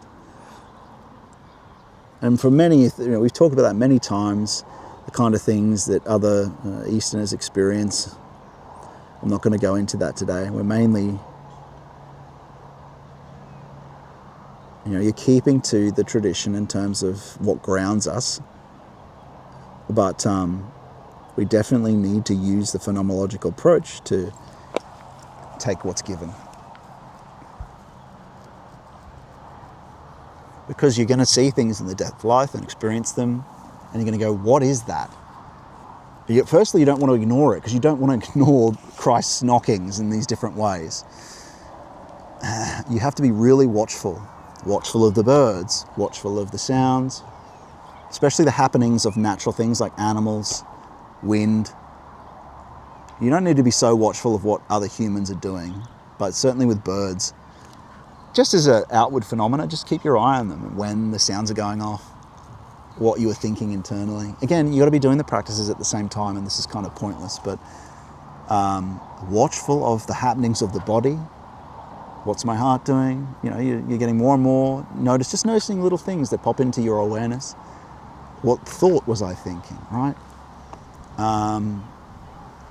New phenomena are going to present themselves first in your practice or just after. Then those spiritual phenomena that you slowly, little by little, depending on your moral development, are going to start to occur when you're just out here reading. Then you might notice in your watchfulness of the body, and then these new phenomena, you're very watchful over the spiritual phenomena, you're watchful over sin, you're watchful over bad desire as well, bad impulse, but also new phenomena and like we've been talking about, to discover the different spiritual senses, right? A motive. Keep your watchfulness over the emotive. What's my mood? Where is this place I attend? Think about it. Where's this place? Okay, where does my mood come from? Bring your attention to it. Where's that? Ah, okay. See, check in on your mood throughout the day. If you've been doing the practices and prayers, you don't know who you might encounter through that emotiveness that's just going along their way with you, and you haven't been paying attention. Drop it throughout. That's a little practice to do. Drop in, and I've actually forgotten to do that. I should do that more often. Although it's probably more just present to me now, ever present. But what is this? And I have a theory that when we're talking about the heart, the saints are talking about, they mean both. They mean the physical heart. They actually mean that when they say we're talking about the prayer of the heart. They mean that, but they also mean the okay, this is some term came to me, emotive zone. That's the heart as well, right? But when we think emotive zone, when we look to where our emotions are, it seems to be around the head or around the tear ducts or somewhere around there. But I think for them, the further you go back, the heart is the heart. It feels like the emotion comes from, it's sort of heady where we are now. The location of it, right? Some reason, I think through it's been separated. There's been changes in consciousness because of modernity that sort of separates that and places it. It seems like its location is around the head and the eyes. Because I can tell you that in the depths of your deep prayer and concentration, Jesus prayer, you'll notice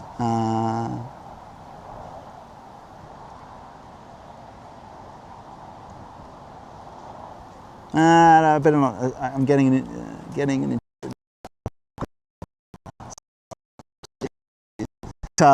My theory is they've been separated. That's all I'm going to say. And so through these practices, perhaps they are closer united, right? This where we think it's like consciousness moving from the being in the head to the rhythmic system, right?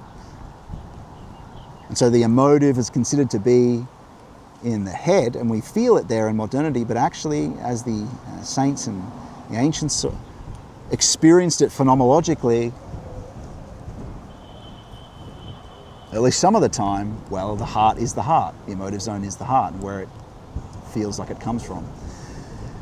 And so that's just something that just keep in the back of your mind, everyone, for when you are doing your work, doing your practices, doing your, just all these things. There are things that I say, and Valentin Tomberg talks about, that will be very helpful to you. You won't know what they mean at first, but it's when you actually experience it that you, oh, that's what he means.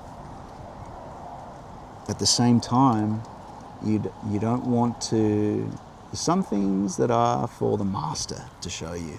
There are some things that are the Lord's mysteries. Between you and your angel, between you and the Lord, and he reveals them.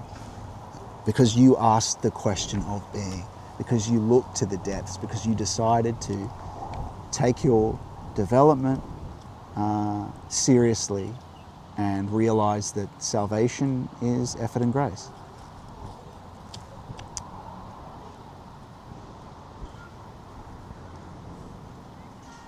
That you decided to put your goals under his want for you. He wants, he loves you, he's been hinting, he wants to help you give more time to him and glorify him, his name. That becomes easier and easier. What is glory? Glory. We used to be, in pagan times, glory was loth. Glory, what we wanted was reputation, loth.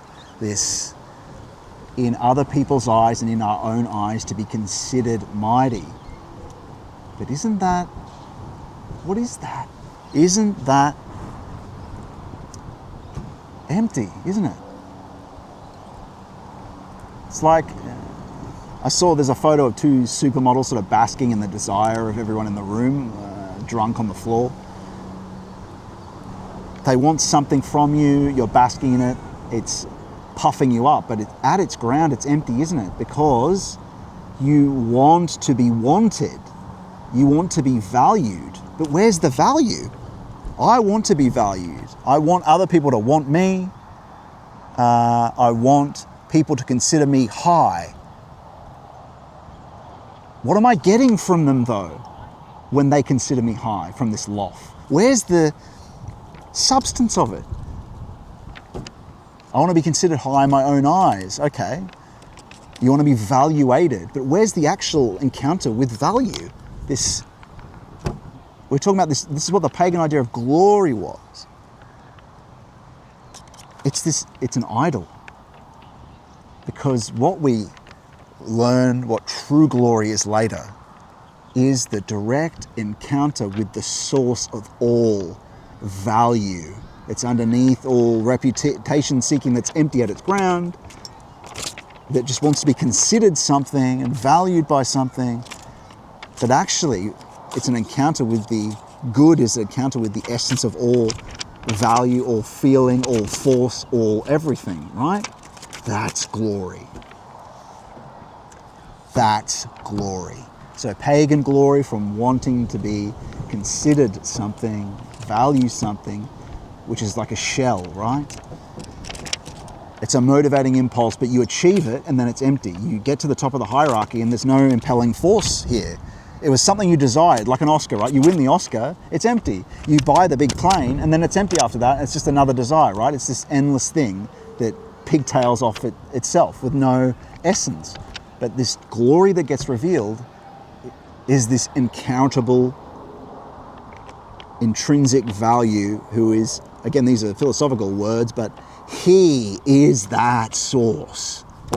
And you can experience that glory. And that's what the apostles were granted in his word, which healed and encountered these deeper layers of their being at their very essence. His word is not some proposition.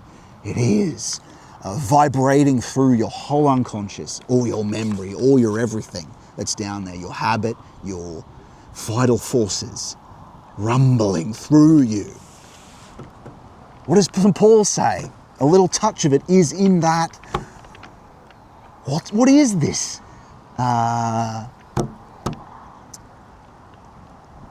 Rumbling, unutterable groaning. It's this spiritual touch I've talked about before. It groans, or like phlegmy lungs. It feels like when you're breathing through phlegmy lungs, but a spiritual touch, right? It's like a grum, but it's felt, it's unutterable. When you experience them, then you go, oh, that's what he means. It's all in the Bible. And I'm not the only one saying this. It's not some esoteric weird thing. Look to it's exactly what the Way of the Pilgrim says. It's exactly what I'm saying. Most of the things I talk about are things I look to the tradition and say, okay, it seems to be they're saying that here. It's not just something Valentin Tomberg's saying, it's not something I've experienced. No, actually that's what they're talking about. But we don't actually recognize what they are talking about these days, right? Anyway, the point is though, what were we saying? He talks about this. Is it all the stuff talked about in John and in, that St. Paul talks about? Is it the truth of what those things are, mystically are revealed, through the prayer of the heart, through the Jesus prayer?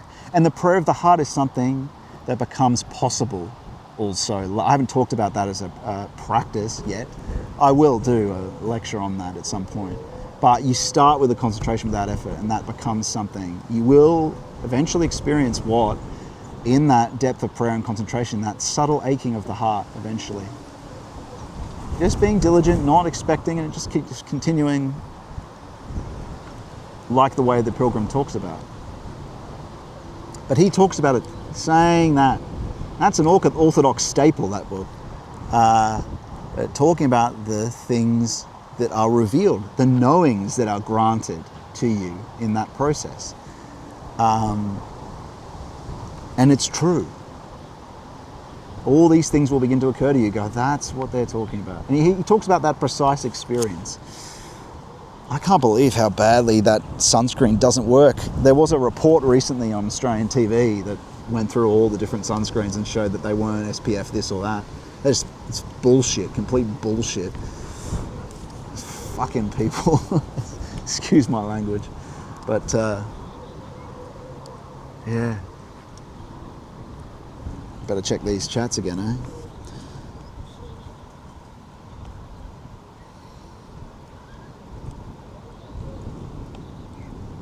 Chris Doak says, hello, Scott. Hey, Chris. Good to see you as always.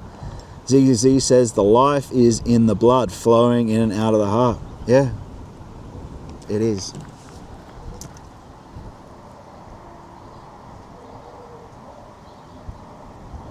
It is fitting, isn't it? The wind.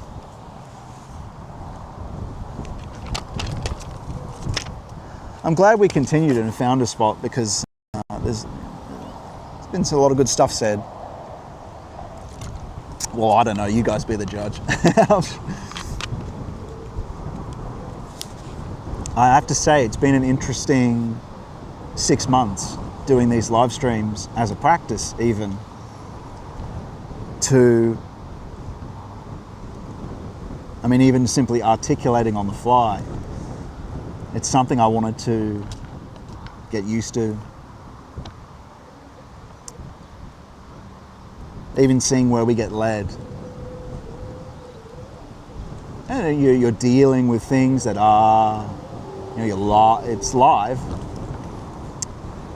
but live out in the world, not just on camera, but it's both things, out in the world, encountering people and things, trying to get us out of that dead studio environment. You should get a better sense of me and what happens in this as well, right? It's real, I'm real flaws. It's not this, you're trying to make it a bit less a window of light with a suit on. And what we're gonna do, and I'm looking forward to doing, is, we've been to a church today. What was that? A small pilgrimage, right? For those who are in Australia, I would like to do that perhaps once a month, organise a group. I don't know how many people are available, but it'll, as more people join the fellowship, it's fine. If it takes 10 years, that's fine, little by little. And we can just go on little small pilgrimages to different churches, whatever, for a 5-hour walk on a weekend. It's enjoyable. When I'm on my own, I'm sure it'll be good to do with other people as a thing on top of these regular streams. And so, yeah, let's continue.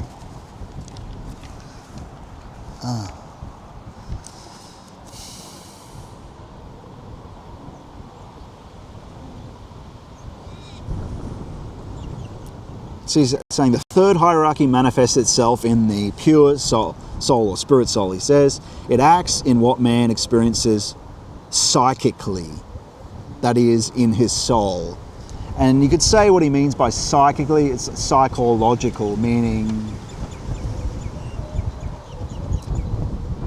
when we're talking about the soul, we're talking about what's encounterable by us as the middling realm, right?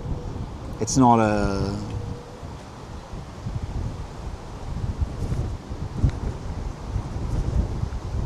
there's a bit of angelology in this, right? He's sort of solidifying the thoughts that he's had over his whole lecture career. Let's just keep reading. It acts in what man experiences psychically. Psychologically, he's talking about there. So that is in his soul. Processes could take place neither in the vital unconscious, nor in the psychological unconscious. And when, again, like I said, when I say psychological, is the psi unconscious, it's the unknown. A way of thinking about these two things is like the clock face. The vital unconscious is like the hour hand of a clock, right? The depth of memory but vital memory, and deeper than that actually in terms of objective memory. It's quite windy. Objective memory. I wonder if that's windy enough to pick up this tripod. Probably not. You can't alter the vital body, right? The psychological unconscious, you can. It's where habit is. So you can make certain changes to that psychological unconscious. That's like the minute hand of a clock. And so the only person that can heal things or the sins that you've done that are in your vital unconscious. Think about memory. Where does the memory come from? There are deeper levels of memory that you're actually connected to but don't have access to. That's the memory of the world. Do we believe what Plato's saying?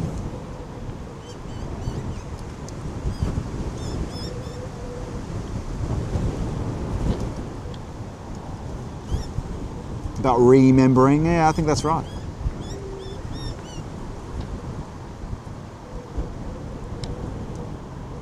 Hopefully that's not too windy for the mic, but I'm probably getting burnt on the face too, right? I might just put a bit more of that sunscreen on my face. We might not get the whole stream in today, but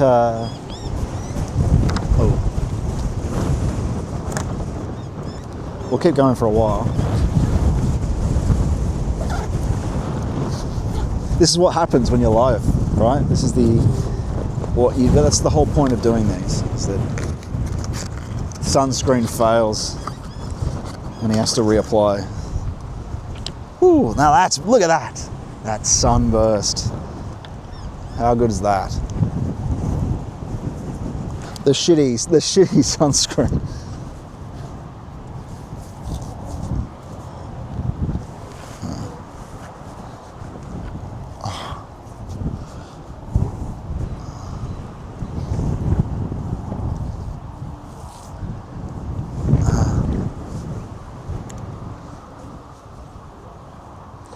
Okay, well, my legs are protected by the table, but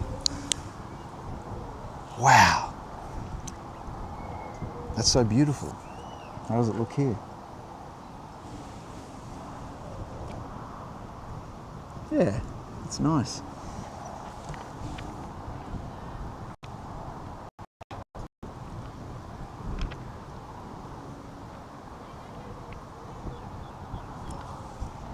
Okay. Oh, at least have it on our face, that's the main thing. Even though it's shit sunscreen.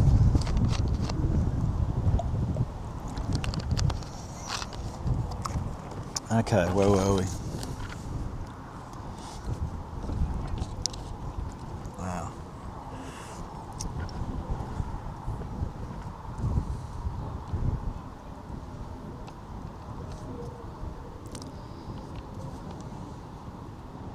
Yeah, so like I said, the metaphor is the clock, right? You can't get to the hour hand. They're things only the Lord can transform, this vital.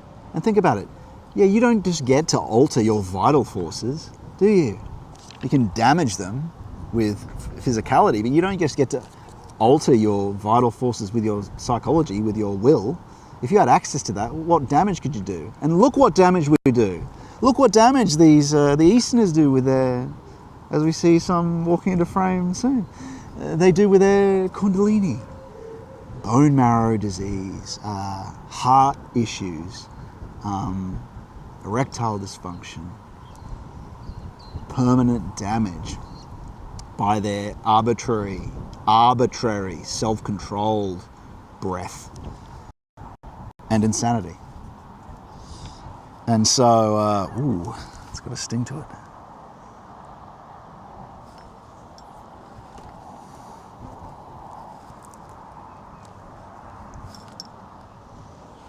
And so,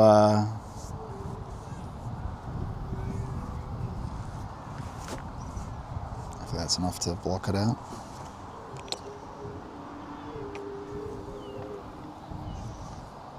The old fair skin.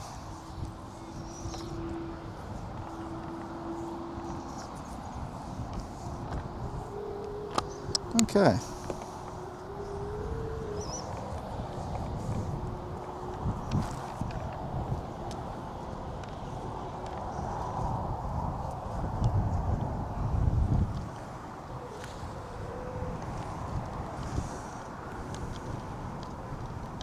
We could move, but I do like where we are. I think it's a good background, lovely shot down the river. Okay. So yeah, like we were saying, hour hand and minute hand. And look, oh wow, it's a big, it's probably not worth getting the camera and shooting, but maybe you're about to see it fly around. Flock of ducks flying V. Ducks fly together. Quack, quack. Like we said, do we trust these things to be true, this vital unconscious? I mean, we know we have vital forces, okay. What interacts with that? Is it just a biological process, or does memory have a larger power than we recognize? We know there's this thing that's summoned, there's this impulse of embarrassment, shame, fear that comes up. These are currents, aren't they? These are pushes, these are, there's some sort of other thing down here that makes me, okay, has a valuative push. Because is the vital difference in vital forces, they're not physical phenomena. Again, we've got to be watchful, right? When we have will, when we don't have will, is it just a thing from our eating? Well, it's just because I don't have a coffee this morning. No! I didn't get enough sleep last night. Yeah. The first thing we attribute it to a change is material. But when it comes to vital forces, it's, like I said, it's deeper. What happens when we are forgiven for our sins because we forgive others, because we pray for forgiveness? Something happens, right? We're released, our bodies open up, we're vital, something's changed. Something's changed at some deep level of being. It's not physical. Yeah, the spirit is the physical is just an enfolded spirit. Spirit becomes more crystallized into will, more crystallized into energy. Like, that's how it happens. So it's just more and more enfolded. And so I'm just trying to explore this thinking kind of loosely and to get into a more mode of phenomenology. But also for some people who might be like, oh, what's he talking about with the vital unconscious? I said, well, hang on, so what are these things you experience phenomenologically? Are they, have you made assumptions about them? Or is this distinction that's being made something real? We know there's an unconscious, we know there's, is it worth making this distinction between vital and psychological? It becomes more apparent that it's not just a blanket blanket unconscious, that it is, that because, okay, how do we know? Because we can sort of change our habits and have an effect on this unconscious with, which is actually, again, we've said this before, when we talk about psychology, what is it? It's demonology.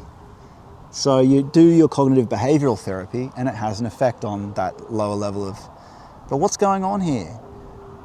We've made it just this dead sort of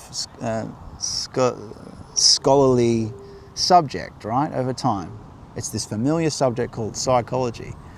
But we're dealing with demons when we're making changes, right? When we're trying to, and we're using some constructed method that doesn't take Christ into account at all. Christ can fix all these things. But these deeper levels of being, your demonology can't do anything with. Your cognitive behavioral therapy, even your depth psychology, can't do anything with that hour hand, the deepest hour hand, that you have to be, it's forgiveness. You're dealing with a real personal God and being. And it's not some archetype of the unconscious, but even Jung knew that, right? When he was talking about the archetypes, he didn't think, what he really thought, he's like a good empiricist. He doesn't claim the metaphysics of it, but you can know what he was thinking from the books that weren't published. is that it's collective for him. It's he's more like a Platonist. He's saying, no, these things are under the object and the subject. It's not something that's just in people. It's, you're dealing with demons. And so,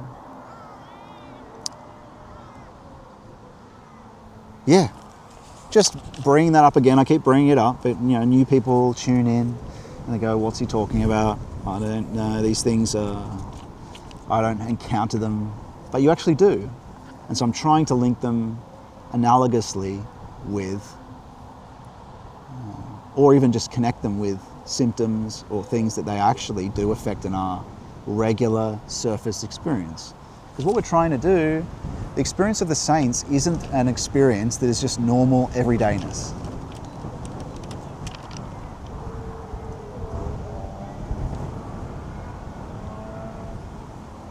But we are called to aspire to be that, and the tradition leads us to be able to do it. So, as the simple pilgrim doing his Jesus prayer reveals, he's just a pilgrim, he's a nobody, looking for his starets to give him a guidance on how to pray unceasingly. What is this praying unceasingly? How does it, and that's actually the state of unceasing prayer is the state of the soul in continuing contemplation and worship, whether you're doing anything or not, even consciously or unconsciously. But it's established through doing it as much as possible consciously. And that through that and the Lord, he transforms you, so you do begin to encounter what the saints talk about. But you have to do, again, what's the way of the pilgrim talking about? You have to do a lot of prayer. Plus concentration, right?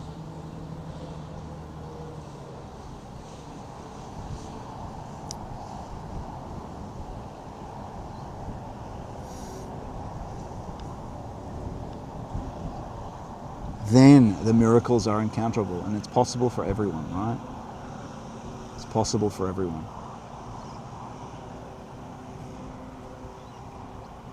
Like I said, he's just a normal nobody, pilgrim. Good, he's already in poverty. It's such a magic book that you really get a sense for what you have when he's just looking for a place, and he prays for it, of course, and you should pray too, for the time to be able to do the prayer that we talk about, the hour of practice in the morning. He's just looking for enough time to be able to also be on his own to do it. Because he's worried about the looks of and I can tell you, right, the looks that are on his face when he's in the depths closer to the Lord. The phenomena we encounter, our face is reacting to the spiritual touch and the different things we're going through. And he talks about that, the way of the pilgrim. Again, that's another moment you'll look into that and go, see, that's what they're talking about, and this is what I've encountered too. Part of that is you're also confirming that's part of the epistemic principle, through what others, we're not alone. We're going through and what others have gone through. That book has authority. It's a staple of orthodoxy, that book. So,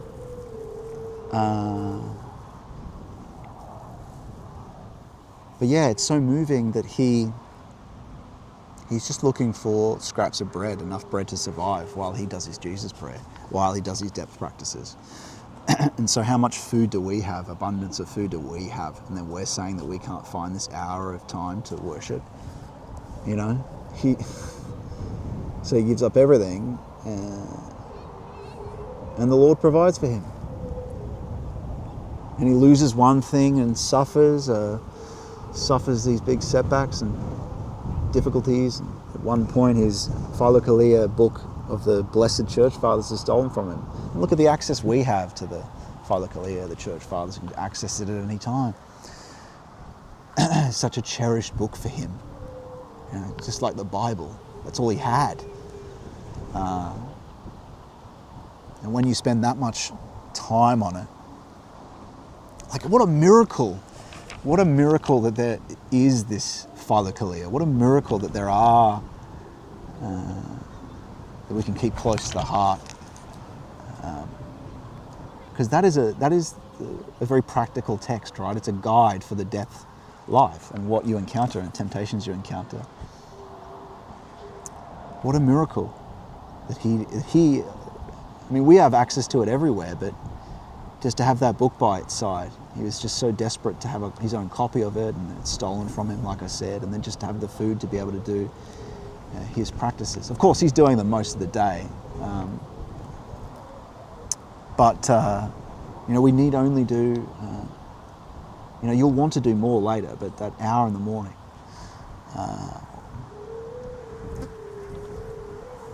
But yeah, it's just a miracle that all these church fathers are in this one book, that you can have your own book to cherish, because we don't do these things alone. Holy saints to cherish, and they really come to life.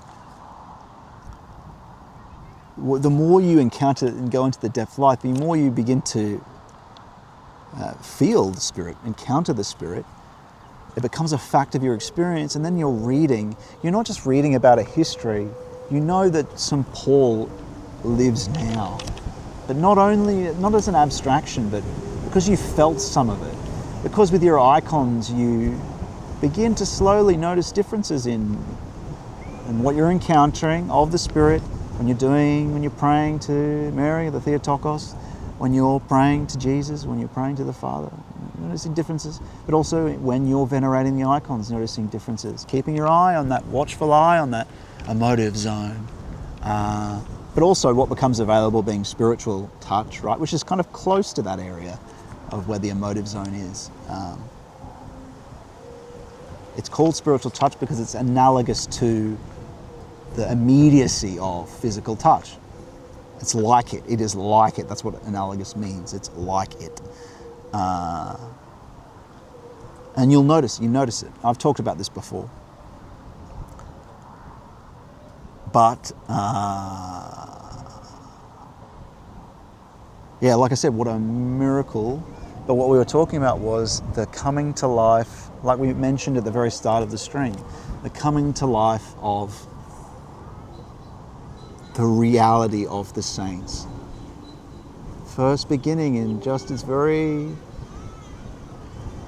Because you think, well, how do I encounter the essence of things? One is you're getting closer to the Lord, that is encountered in spiritual touch, but how do you just draw a distinction between what's what, who's who, or whatnot? Well, you learn little by little. There are emotive differences.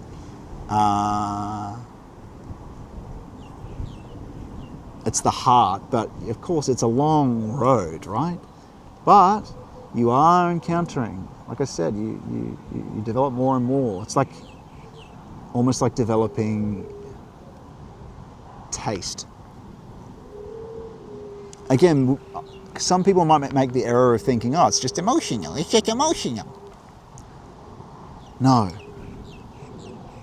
It's with other phenomena that are not of normal experience. Like I said, spiritual touch, active, which is the primary intrinsic certainty that can be sent with things, but that spiritual touch is the real thing. It's like a realized force. Like I've talked about before, celestial gravity. There is such a thing, celestial gravity versus physical gravity. But we know how gravity feels, right? Pull, a force. So I'm just trying to give people the sense that it's not, how these new atheists would go and say, it's just their emotional whatever. Of course we see it, the Lord shows us, it coincides with events in facticity in the object and birds. Things are said that come to be. Again, we have an epistemic principle in the sense that we're not being deluded by what we're seeing. These things come to be.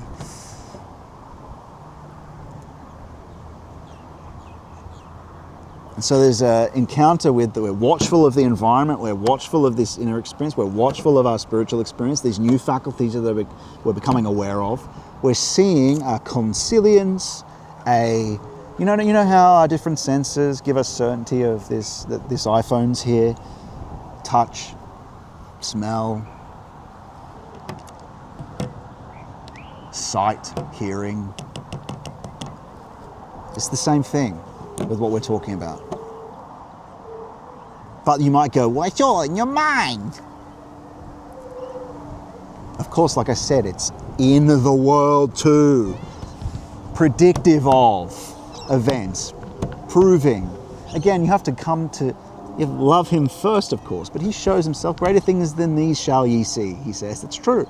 But you've got to come to him first because it's about your freedom.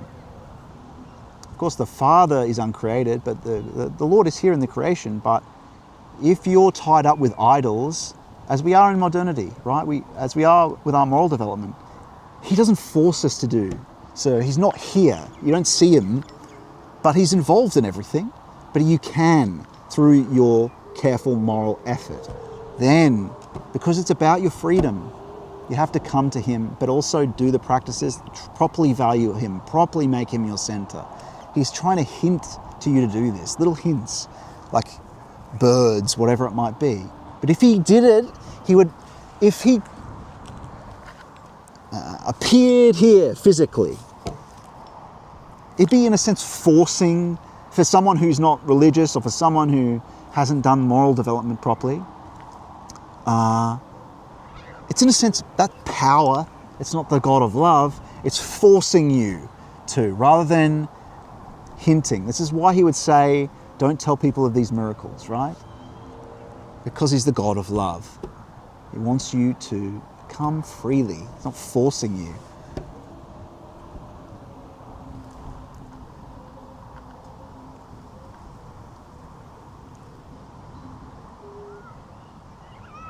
And so, like I was saying, it's these things that are from the depths of the psyche, and then we're seeing, hang on, these are aligning with something that a bird does for a miracle. And then you're asking the Lord and you're having the very same phenomena that the saints describe, the peace and joy in response to your questions, like I said, in discerning the Holy Spirit.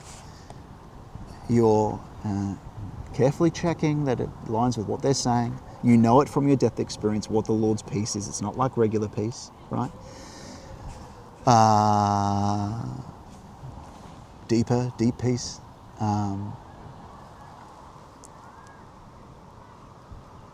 You go to my lectures for that. That's why I did them, because it's difficult to work out, right? Yeah, so that helps. Then, of course, when I was working that out, I was looking at what was said in the Phylokalia, what's said by Tomberg.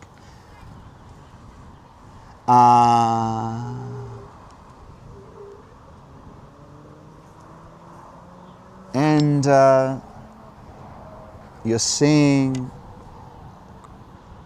meaningful coincidence, and then all the other spiritual phenomena align with that too. So you're not doing this Jungian synchronicity thing where you're saying, hang on, this is aligning with my mental process or a thought, right? It's plus all the other stuff to give you a certainty over it, and the tradition. Without that, you can't just trust every thought that comes to you. Like so many things, I'm constantly asking the Lord and confirming. Something might seem like it's him in a thought that comes to you, and a lot of the time it's not. And so you got to be careful, right? But I'm just trying to say that it's little by little. You got to just be patient, have faith, do the practices. The mystery of life, if we're watchful, reveals itself, and he shows that he governs the birds. That they do. Of course, he's redeemed the macrocosm. He governs this, moves them. Through miracles that only you and him know, but prove themselves very clearly, like I said, because it's from the internal to the external. It's not just something that you experience and feel, but again, you're feeling intrinsic value, you're feeling celestial gravity with these other things. like I said, spiritual touch, but even active imagination as well. But they're secondary, right? The visual is something we are careful with, right? It's secondary. But still, they're all together giving you a certainty. But again, then you go, because the devil in you will actually go, well, isn't that just psychological? And then of course you gotta, the cynical mind has to be no, right? Because that'll keep coming up. But again, like I said, it goes from the object into the internal and external. Clear proofs. Because you'll see a coincidence. You can't really know just from seeing the coincidence of, so there's some birds up here. Or again, you're noticing a coincidence between what you're currently thinking about and then an occurrence. And so someone like Jung, a depth psychologist, talks about a synchronicity of a symbolic happening with something he's thinking of or something they're going through. You can't know that that's, you see a synchronicity, but you can't know that that's a divine interaction, can you? Well, you can through the tradition, through an epistemic principle, through the internal experience and the collaboration of all these different things. And there's other things in the epistemic principle we talk about, but I just mean in the sense of the alignment of the external world. Because you'll see things that a coincidence happens, and a lot of the time, right? Sometimes there's coincidences, you'll ask, and then it won't be. And you'll, with the different faculties we've been talking about, you'll ask, and it won't be. It's, oh, no, that was wrong. That was me jumping to a conclusion. That's the beauty of it. That's what's so, what he shows you. It's through your errors, and little by little you become more and more healthy because you're limited and you make errors of judgment, that you begin trusting him over yourself. How wonderful to have a beloved Lord Jesus Christ of Nazareth to trust over ourselves, to have to be this self-reliance, this burden. And the truth is, the forces aren't even provided by us anyway, right? It's not us that do it. The forces and the good, they're provided by him. But we're allowed to spend the money just like the prodigal son is left to spend the money how he wills, right? But as we come to see where it all truly comes from, it's such a wonderful existence. But it's not just knowing it as a concept. It's the concepts and the theology that are like icons. But we have to encounter it through the question of our actual experience, the question of being, the question of what is given to us right here and now. That's the mystic life. That's it's what the saints live. It's the watchfulness over. It's not making presumptions about things, about anything. Try to see what your presumptions are over what's given. Like we've talked about, what's given. The first thing really to get out of, like we said, is that subject-object divide. There is a correlational. What helped me originally was recognizing, hang on, with this quantum mechanics thing, the observer seems to affect the experiment and the results. Well, that's weird, and that's a scientific result. Because I was a scientard, like full on. And look, I don't deny the facts that are recorded, but the interpretation I of course do. But yeah, that was a slow route out, that results of quantum mechanics.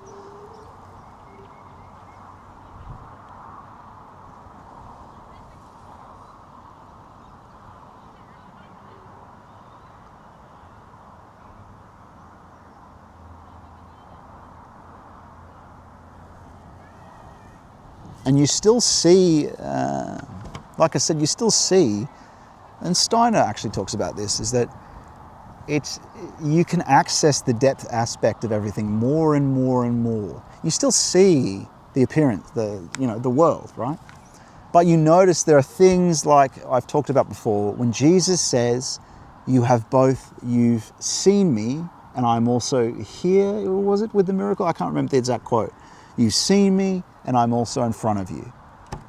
That means there's two sides. That speaks to a comprehensive. Also, again, this is the secondary thing. It's the truth of the heart and the truth of the spiritual touch, the primary phenomena. But you do have that second seeing. It's like that transparency we've been talking about. Some things appear in active imagination. In that, like Jung said, we're always dreaming. A star is one of them. It's just like a tiny... Anyway, I've talked about that before. I don't want to go into the phenomenology again and again and again. For those who are doing it, they'll go to the lectures, right? You'll go and they'll go, where's Scott's phenomenology lecture where he talks about what you actually see. It's actually quite hard to search out. I had to confirm these things by searching it out in the experience of the saints and people like Valentin Tomberg, because you'd see something, but I noticed it first in watchfulness. I said, hang on, that's not a floater. There's something else here that wasn't here before through watchfulness in what I see. That's weird. And then you're going, it's nothing. It must just be this, right? It must be physicality, some sort of physicality thing, just like the floater is in your vision, right? That's just we know what those are. Okay. And then something new is there, and then it's, we notice patterns. We're going, there's a pattern. And so we start with this spirit life. Things will come to you, and at first you'll just say, that's new, okay, and just gather more experience, right? Don't gather more, and little by little you'll learn what it is. This is the mystery of it, though. If we were just to not take that phenomenological approach, to not take that apophatic approach of the path of St. John of the Cross, to surrender all the concepts, to surrender the theology, just put it aside, right? To just take what's given and do the practices and not make presumptions about what's seen. Because actually it reveals itself. I've made errors in what's of the Father and what's of the Son, right? In some of the lectures or whatnot. But you know how I recognize the error? It's actually through the Lord showing me through mystic experience. I'm going, this is our relationship with the Son, and the mystery unfolds. And it aligns with the theology, of course, right? But you want to put that over here while you're... because you have presumptions in your conceptual understanding of what St. Paul said, what this or that. We've got a conceptual idea of what the mystic experience we read, because you don't have the concrete experience of it. We have a formed idea. That's helpful, right? It can help open us up to it. But it can also be false. It's false, right, to begin with. It's just an approximate knowing based on what we know in our experience. You go, what's that unutterable groaning? What does that feel like? I don't know. What does that look like? And so we'll try to figure that out. But if we do what I'm saying, the night path, the apophatic, putting that to the side, St. John of the Cross style, and with a bit of this phenomenology, that's a hard word to say, isn't it? Phenomenology. Then we gather more and more. We say this new thing appears to us. We're watchful. We're not. We don't know what it is yet. We're just going to keep doing what we're doing. We keep doing our Jesus prayer. We keep doing our concentration. And little by little, you'll go, that's what they're talking about, right? Pray for understanding. Because that's the mystery. The Lord wants to show you some of these things too. Say, there are certain things that someone should not say. There are sacred, intimate things that the Lord takes you into that have to be talked about symbolically. But they're there. The people talk about them. You just got to study them. But it's for Him to show you, because you can treat it to a degree, that it needs to be treated. But yeah, that's just what he wants. Because the mystery is him showing you the truth of it, it coming to you, it being disclosed to you by him in the depth of your prayer and practice. And that's the wonder of the mystic life. But it's careful. You see what I'm saying? It's a collected experience. Praying for discernment, praying for truth, his truth, but also following the epistemic principle that we talk about and the tradition. These are safety. It's for your own safety, because part of the process is being tempted, constantly tempted, right? And we have to be courageous to face that. Yeah, you have to be. It's the encounter with the tempter. You have to face him. There is no salvation without temptation. There's no union, perfection without the 3 vows and practicing them. What a beautiful reflection off the river here. I know, I say it every time we do a stream, how boring, but as the sun gets a bit lower, the magic comes out. Yeah. You can see a bit of that, can't you? Yeah, you can see a bit of that.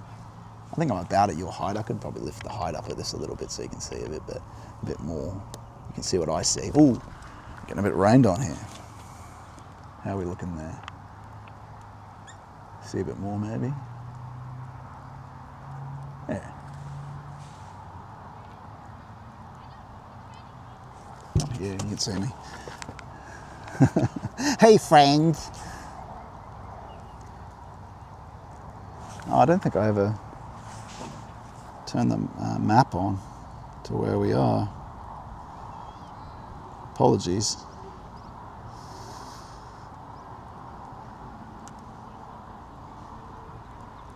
Where is the Coke bottle, Scott? Says Chris Doug. Yeah, I already drank it. It's a lime Coca-Cola. Okay.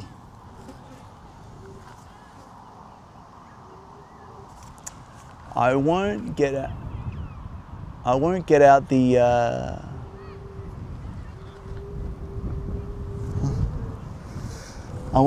the laptop.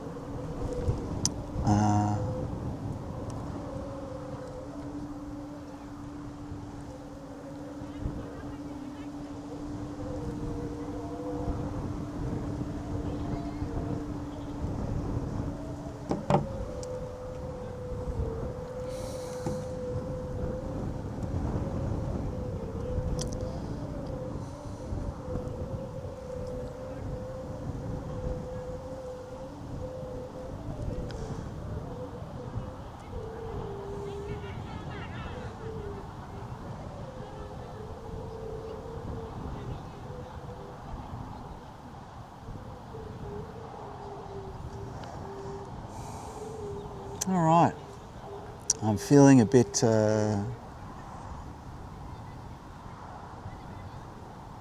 headachy, so I'm gonna, friends, it's been a great day actually. We're gonna end the stream a little early. We apologies for starting a bit later, but it's been a nice talk here by the river. Before this headache comes on, I'm gonna bid you adieu. But we've talked about some good stuff there. We didn't read too much of Steiner, but we really did jump into, we got a bit through understanding what the Grail is. The Grail, of course, is Jesus Christ. But the Grail isn't the actual cup. The actual cup's Mary. Remember, Mary is the God-bearer, the Theotokos. She bore him in. And if you follow her attitude of virginal nature, of making your soul the holy soul, in a sense, by sacrificing the different soul forces of thought, feeling, and the will, by letting it be with you according to his word, the true center of the church, of everything, and she's the house of it, I think you could say, the true center, the true source of valuative being. And look over here, we've got epic clouds. The true source. The filling, the Sang Grail, the Holy Grail is what's in it. Is when we become like the cup, empty receptacle, we can become then an active collaborator in the sending of Him, His grace. And we've talked about a bit more as a concrete fact what grace is today. What it is phenomenologically a bit, to experience it as an impulse from Him, another being. Because part of our being is our will, right? Our will to move and move our body. And so another being brings another will that you can notice in your watchfulness. And here's the king of the birds here, right? He's been watchful over us now for a while, the kookaburra.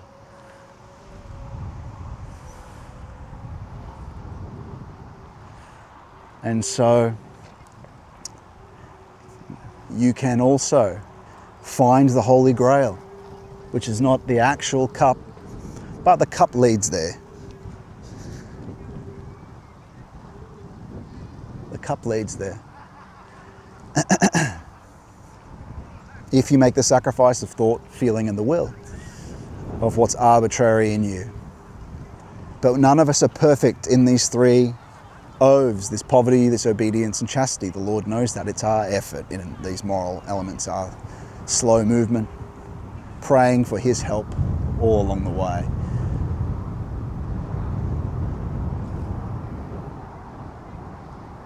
All right, friends, I'm going to bring it to a close. Like I said,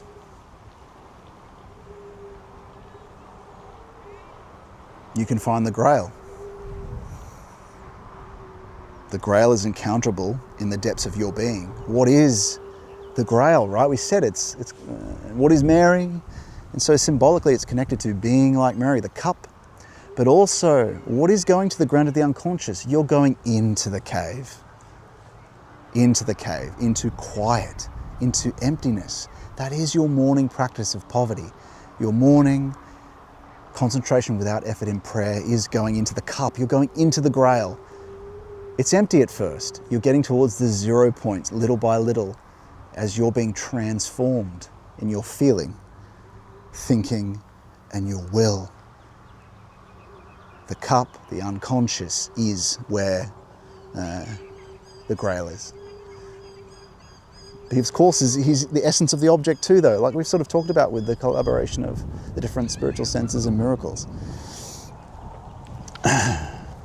And the mystery reveals itself little by little. And then we begin to experience what he talks about when he says, greater things than these shall ye see. And what a beautiful lowering sun we have here over this Hawkesbury River. I'll see you guys next week for another stream. I don't know what we'll be talking about. God bless you. I'll check the chats and then we'll switch her off. All right, everyone. See you later.